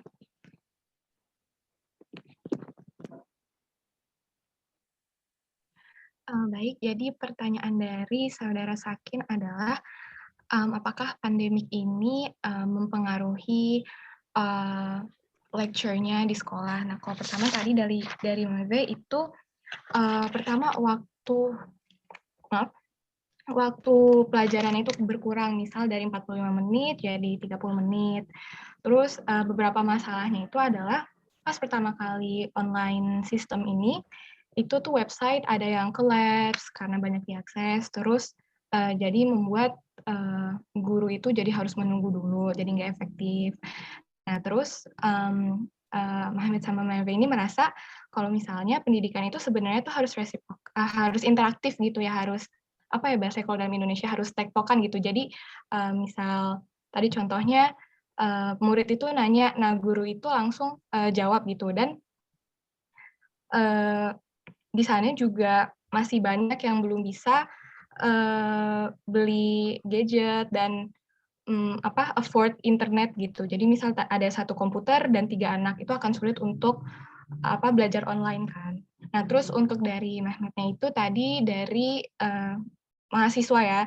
Kalau dari mahasiswa itu sebenarnya kita kayak terjebak di dalam rumah gitu. Kan biasanya kalau misalnya mahasiswa itu antara kelas itu ada istirahatnya kan, terus keluar kelas ketemu teman-teman, tapi sekarang tuh nggak ada refreshingnya, nggak ada relaxingnya, jadi kita di rumah aja gitu. Nah terus kata Mehmet juga belajar eye to eye, maksudnya tatap muka itu lebih baik, maksudnya lebih enak karena guru itu bisa ngecek nih apakah kamu benar-benar ngerti atau enggak. Dan tadi tambahan dari Mave itu ada karena dia kerja di hospital ya, dan dia butuh pengalaman. Jadi tapi karena pandemi ini belum boleh ke hospital, jadi sempat terhambat gitu untuk mendapatkan pengalaman bekerja di hospital itu. Dan untuk mendukung hal tersebut, jadi pelajar-pelajar di bidang kesehatan itu divaksin semua biar bisa kerja lagi di rumah sakit seperti itu. Okay, next question dari Ajat Rudiat. I have a question. Whether studying on TV broadcast or the internet online can overcome the learning of Turkish students, can we be sure that the student is studying? That's the question.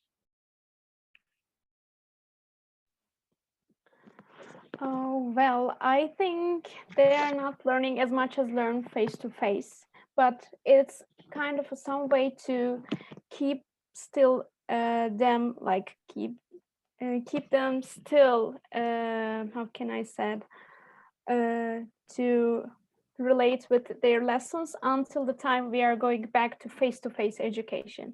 Unfortunately, we know this is not the best way, and this is not effective as the face-to-face education. This is the only one we get.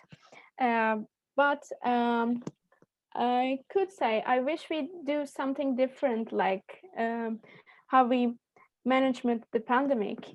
For example, before we are opening other things, we should have opened schools instead of anything. Because I can understand economy is important too, of course, and people need to get money. I really understand that.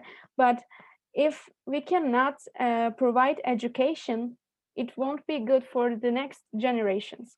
So if I could change something, I would like to change that to open schools, but close everything.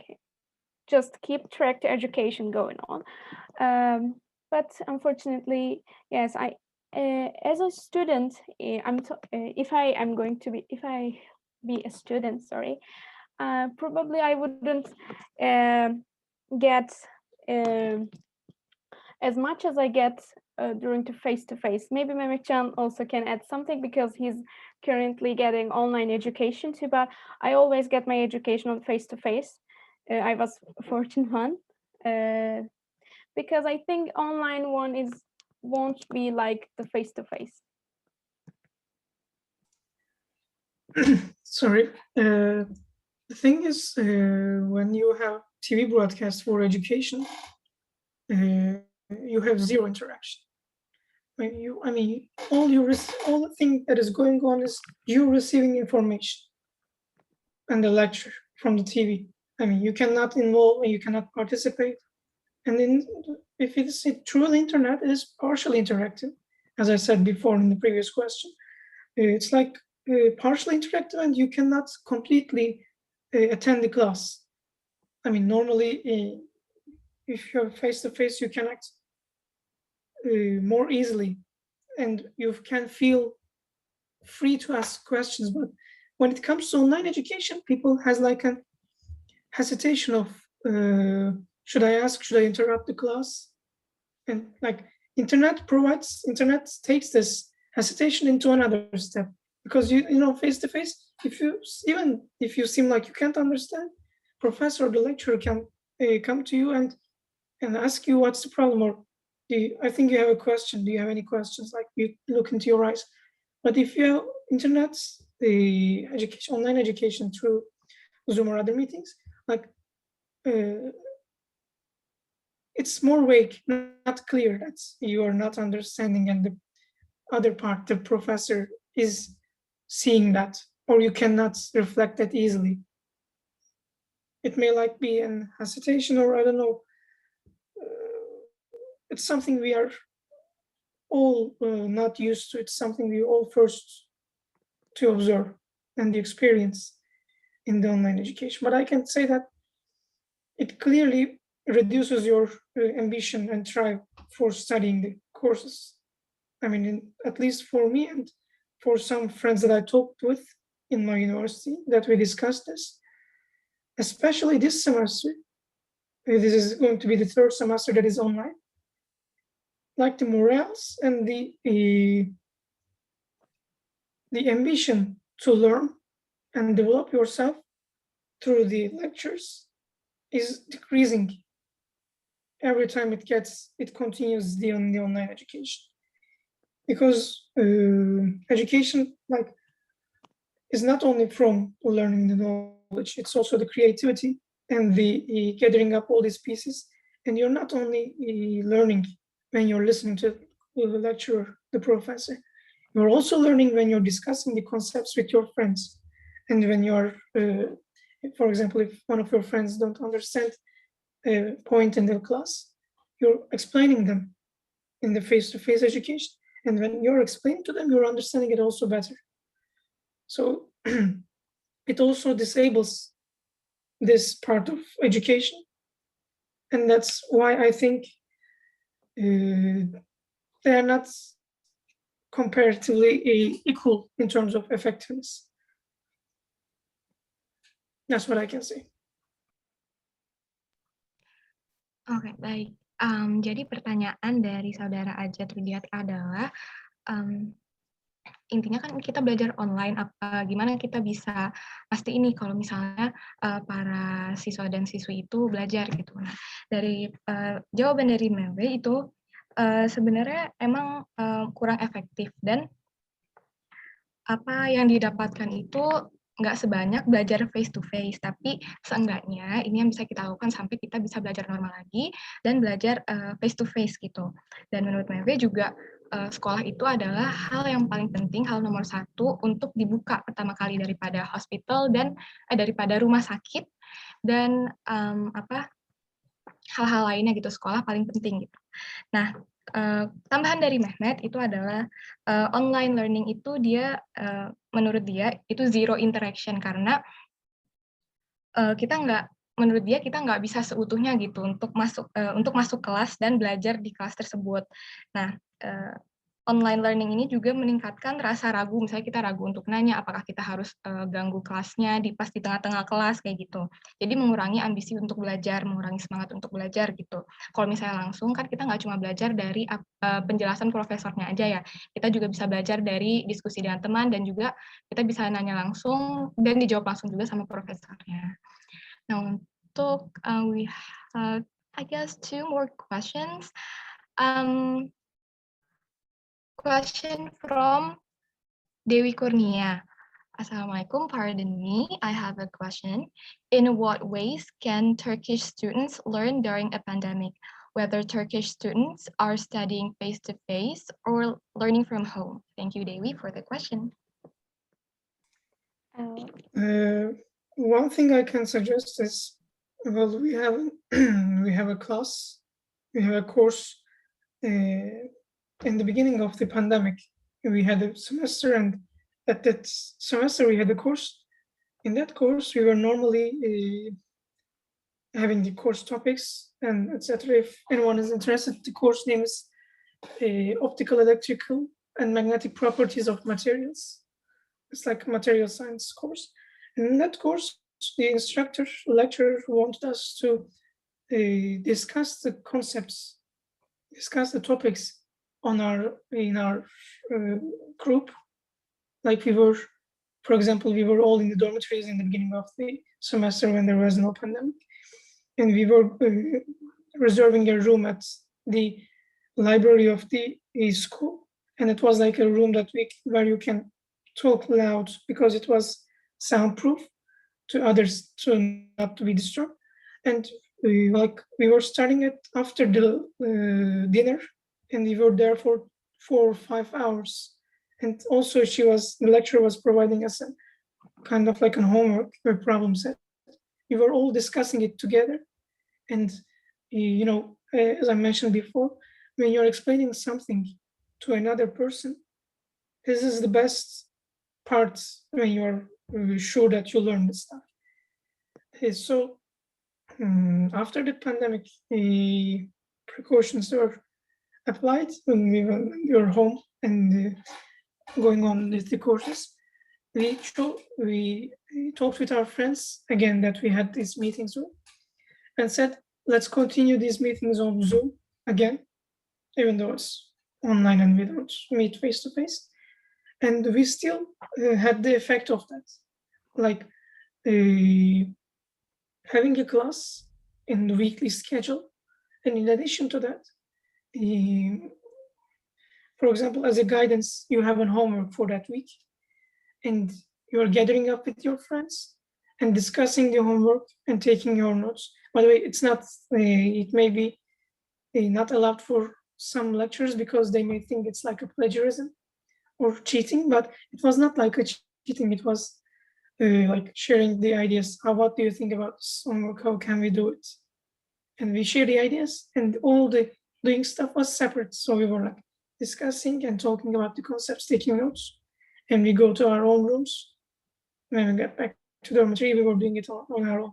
So apart from that part, that if you don't do it together, you can together share the topics, discuss the topics, and explain to each other where the other one is missing and not sure of your knowledge.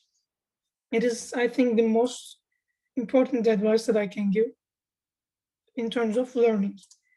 But indirectly to learning contribution, it can be like, as I said, the most important thing is the motivation. To renew your motivation, you should find, no need, but to improve your morale and ambition during the lecture, you can find some hobbies that you can clear your mind out of the classes. And since we cannot go online, and since we cannot go outside often as we could previously, it would be nice to find a distraction, perhaps music, or I don't know, some kind of art or some research or physical activity that you can do in your house or near your house. So some kind of a distraction would be nice to keep you focused on the learning process. So right now, both are still going on, the face-to-face education and online education. A few weeks ago, also first grade students who they're going to learn writing and reading. School were open for them too, but right now it's closed. Just 2 grade, 8th grade and 12th grade of students, they are going to school. The other one have an online lecture. But it's it's a dynamic process. It's always keep changing by weeks, by months. But for right now, both education models are going on, online and face-to-face. Jadi pertanyaan dari Saudari Dewi adalah, kalau di Turki belajarnya gimana pas pandemik ini? Apakah face to face atau belajar dari rumah?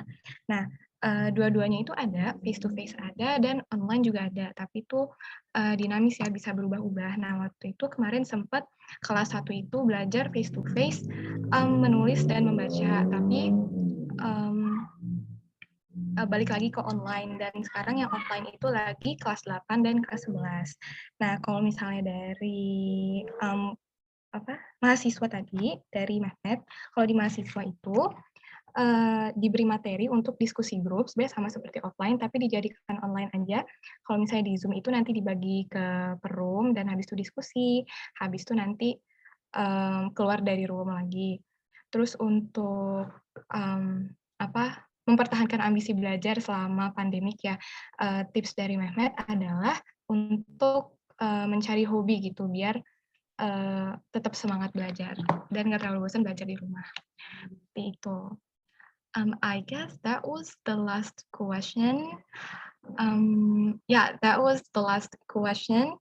Thank you so much, Mehmet and Mavi, for sharing very informative presentation and answering our questions.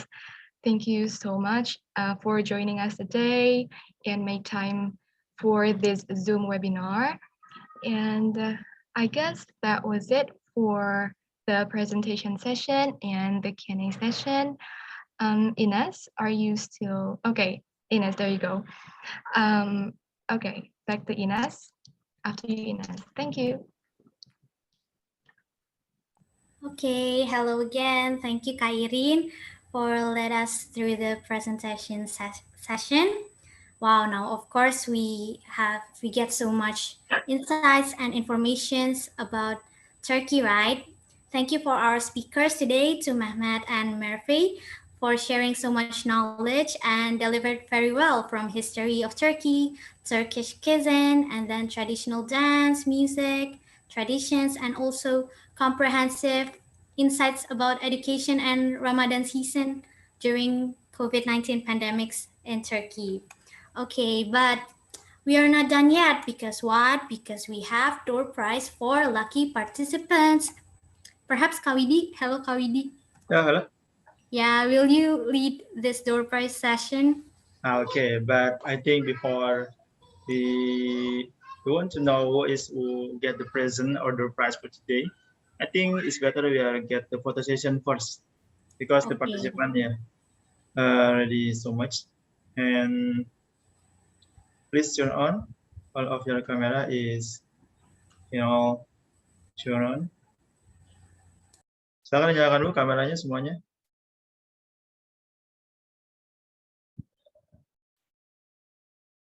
Yeah, I think all of you can turn on all of your camera, please.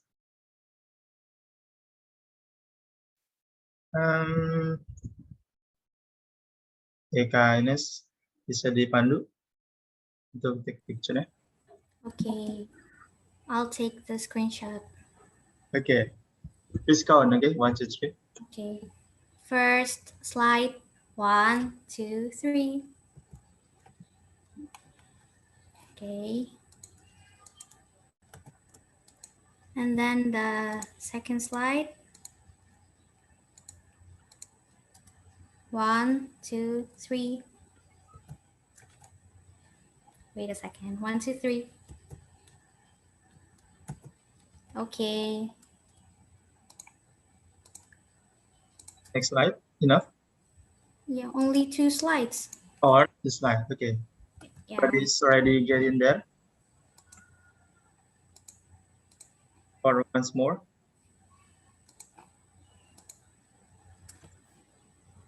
Enough. Oh, okay. Thank you so much. Okay, we are going to search with to get the prize today. Kira-kira enaknya mau ada 5 orang apa cuma 2 orang? Kalau cuma 2 orang, the amount is big. Tapi kalau misalnya cuma 5 orang, ya amount-nya nggak banyak, just little. Gimana? Ada yang mau berbicara? Oke, saya ngisi berdasarkan absensi ya. Di sini ada yang belum ngisi absensi belum? Yang belum ngisi absensi bisa diisi.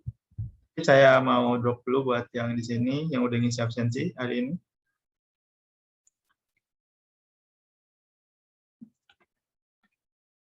Okay. Ahmed, we want to get some people who get some door prize or reason for joining this webinar today. Okay, I want to share my screen. Yeah. Okay, I want to random pick this. So please, for all of you which don't feeling atau belum mengisi absensinya, jadi ini bukan ini ya, ini tadi cuma nyoba aja. Kita coba sekarang. Enaknya mau 1, mau 2, atau mau 5 orang? Ada yang mau ngomong? Kalau 2, biasanya dapatnya besar. Kalau 5 orang, dapatnya tidak terlalu besar. Gimana? Oke, ada yang mau ngomong. Jika kita cari dulu 1, kita pilih 5 aja dari 5 orang. Oke. We choose 5 people. Oke, yang pertama, kalau nggak ada namanya, kalau dipanggil tidak nyaut, berarti hangus ya. Yang pertama, Desi Carolina ada? Halo Kak Desi. Kak Desi ada? Pak di chat, ada nggak di chat? Nggak ada juga ya? Oke, berarti Ada di chat. Oh, ada. Ada di chat. Ada di chat. Oke, 1 bisa dicatat Kak Ines ya, mau dicatat. Tadi siapa namanya, Kak Desi Carolina. Oke, the first is Desi Carolina. Next,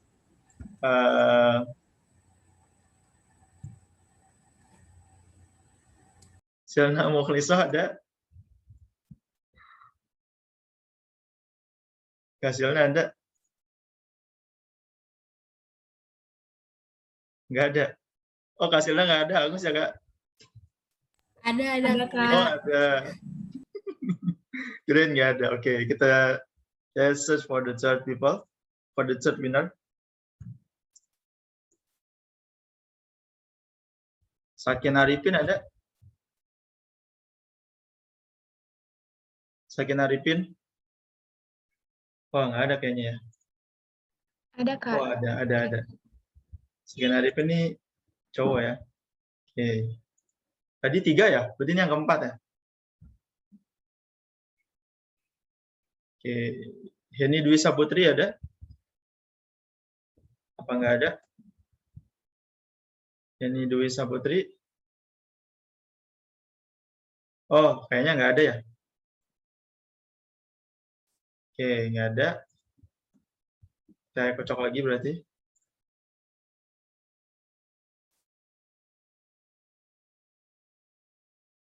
Silna lagi. Enggak. Terus cuma dapat 2 kali.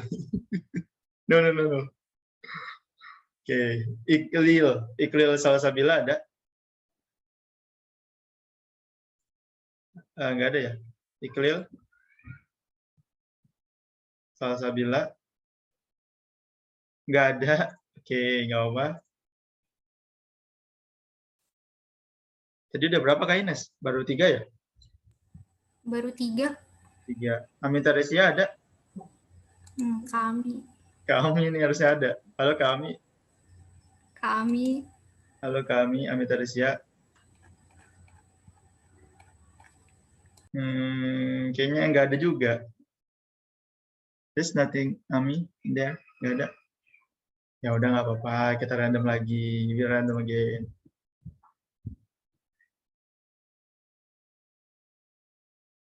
Prilia Dwi Damayanti ada? Kak Prilia Dwi Damayanti ada? Ada Kak di chat itu. Kayaknya nggak bisa mikrofon ya. Oh ada. Kenapa nggak ngomong aja Kak Prilia? Oke, tadi baru 4 ya Kak Ines ya? 1 lagi berarti ya? Iya, 1 lagi. Oke, sekian. Nggak bisa di-unmute. Hah, ini ya. Siapa nih? Silna lagi. 3 kali loh. Bisa-bisanya Silna 3 kali. Oke. Udah 3 kali. Dapat gelas ini Kak Silna. Nagita. Ada Nagita? Istimuna? Aisyah? Nagita. Halo Nagita. Ada sih orangnya. Rezeki anak baik-baik, Kak. Anak baik-baik. Nagita ada orangnya nih ya? Kok jadi nggak ada? Ya kita kocok lagi deh, sekali lagi deh. Ini ada nih Nagita. Halo Nagita, can you hear me? Sudah sekali lagi deh. Nggak jawab juga ya.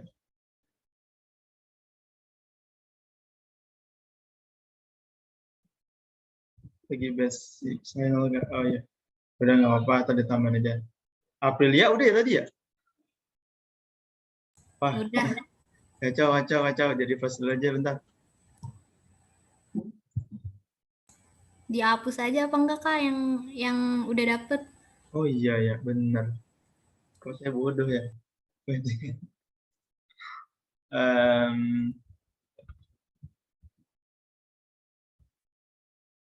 Kita random lagi once more. Materi lagi. Tadi yang dapat siapa aja hapus? Ini ya. Nih Kasilna nih dapat lagi nih, nggak boleh. Aduh. Terus Sakin Arifin udah ya tadi ya? Sakin Arifin. Nggak ada juga. Terus siapa aja tadi? Desi Carolina. Desi Carolina udah.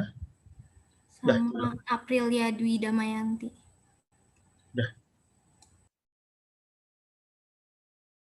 Dah. Harusnya sih nama baru. Should lead is the new name. Ajat Rudia ada?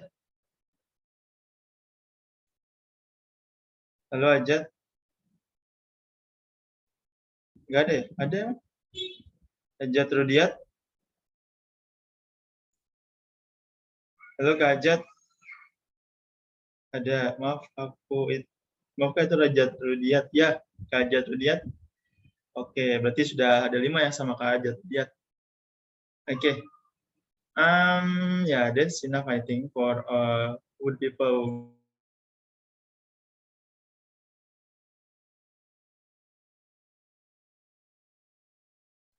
That is all of that. I think after this you can tell the MC or in the group to redeem the door prize to MC or to me. Like that. I think I give back to Ines. Okay, Ines, silakan. Okay. So you can contact anyone or the committee or Kawidi or to me to claim your gift. Congratulations to the 5 winners of the door prize. Okay, here we are at the closing session. Once again, thank you for all of the enthusiasm and attention from the participants that joined with us this afternoon. Thank you for both our speakers, our moderator, and also Pena Rusa Indonesia community, HMJ Hukum Keluarga UIN Bandung, and all people and committee behind this event. Don't forget to follow our social media at as.uinsgd on Instagram, at Pena Rusa Indonesia on Instagram, and Pena Rusa Indonesia on YouTube for more interesting events and contents. This webinar will also be uploaded on YouTube, so you can check it out also. Okay, for closing statement, I'm apologize if there were any mistakes on me or in this event, but we are open for suggestion and constructive criticism. Last but not least, happy Ramadan fasting for all of the Muslim friends. Happy weekend. May the peace be upon and inside all of us. Good afternoon. See you next time. Bye-bye. See you next time. Bye-bye. Thank you so much, Kak Ines. Yeah, now you may leave this room. Bye-bye. Bye-bye. Silakan untuk para peserta bisa live sekarang. Thank you very much for providing us this opportunity. Thank you so much, Merve and Mehmet, for joining today. Yeah, you can leave now if you doesn't have or have some agenda after this. It's okay because we are want to doing some evaluation for this event. All right, my friend. Thank We'll you very contact much. you. We'll talk later with you again, probably from Okay. Instagram also. Take care. Thank you very much. Thank you very much. I everyone will very send much you a for listening. certificate ASAP. Okay. Okay. Thank you very much for everyone for this opportunity. I'm really nice to meet you all. And I hope I would like to meet you in Indonesia one day. Yes. I will Have a wait. nice day. Yeah. Have a nice Promise. day. Bye-bye. It was nice day too. Bye. Take care. Have a good evening. See you. Thank you. Goodbye. Oke, ini pesertanya bisa di ini aja ya, bisa di remove aja. Yang jadi host. Buat peserta bisa silakan live.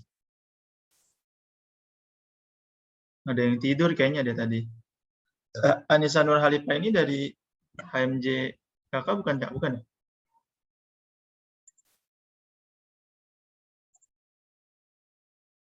Anissa Nur Halifa. Cek. Ya ini kenapa ya dicabut ya? Ya jadi terima kasih banyak buat teman-teman semua terutama dari UIN. Aku nggak bisa on mic. Why? Emang ya? Bisa kok.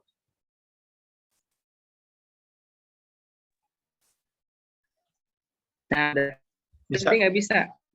Oh, oke. Oh, ya berarti emang tadi dari Mas sih. Ya, kindness, oke masih ada. Materinya nggak apa-apa, dicabut.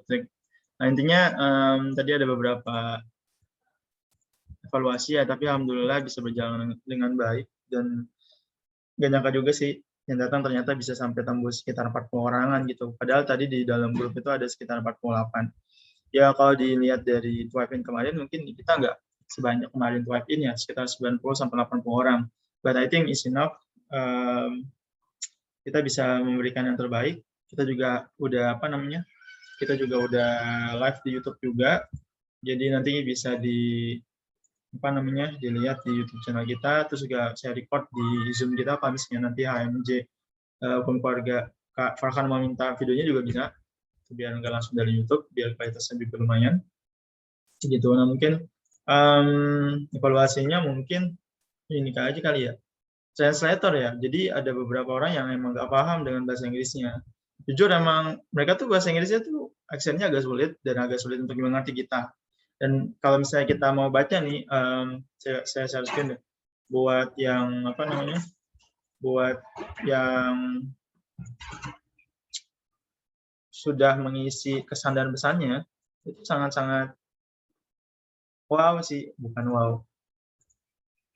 Jadi mau kemana deh? Wait minute.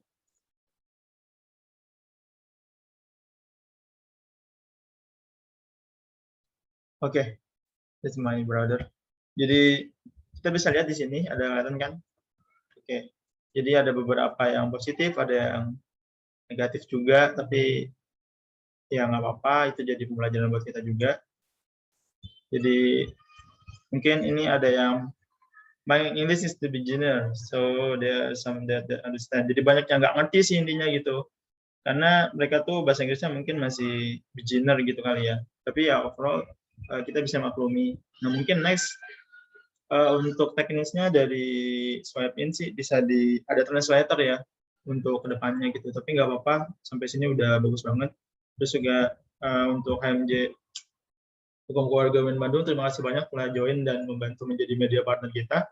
Mungkin the next event bisa kerjasama lagi ya Kak Farhan di acara-acara yang lain. Kayak misalnya ada TWIPE-IN juga, kita ada swipe-in, nanti juga di progres pekerjaan juga akan mengundang salah satu CEO juga sama salah satu influencer juga yang nanti kita bisa undang kayak gitu kan. Mungkin dari saya evaluasinya itu aja sih. Kalau Kak Ines, Kak Irin, Kak Farhan atau yang lain ada yang ingin disampaikan evaluasinya silakan Kak. Iya, Irin ada Kak. Ya silakan. Nah sebelumnya tadi juga sempat bingung karena habis penyampaian materi sama Q&A session itu apakah Irin juga lupa nanya sebenarnya apakah Irin merangkum sum up materinya dulu pakai dalam bahasa Indonesia atau gimana, tapi karena materinya lumayan Irin jadi agak bingung kalau misalnya Irin translate kelamaan atau enggak atau gimana gitu, tapi akhirnya ya udah karena tadi pertanyaannya pendek-pendek nggak sebanyak materi, ya udah akhirnya translate-nya baru yang gitu. Mungkin nanti ya ada session sum up dalam bahasa Indonesianya, mungkin kalau misalnya foreigner lagi narasumbernya gitu. Iya sih, soalnya kita nggak bisa pungkiri kalau persiapan SWIPE-IN itu sangat-sangat butuh waktu banyak dan orang banyak. Cuman kemarin tuh memang kita tuh kendalanya pertama di desain sama di orang aja sih. Tapi overall ya bisa jalan kayak gini aja udah syukur alhamdulillah di bulan Ramadan ya terutama. Gitu. Kita tahu kalau di bulan Ramadan ini orang-orangnya pada apatis sama webinar gitu, tapi kebetulan kita bisa ngasih webinar kayak gini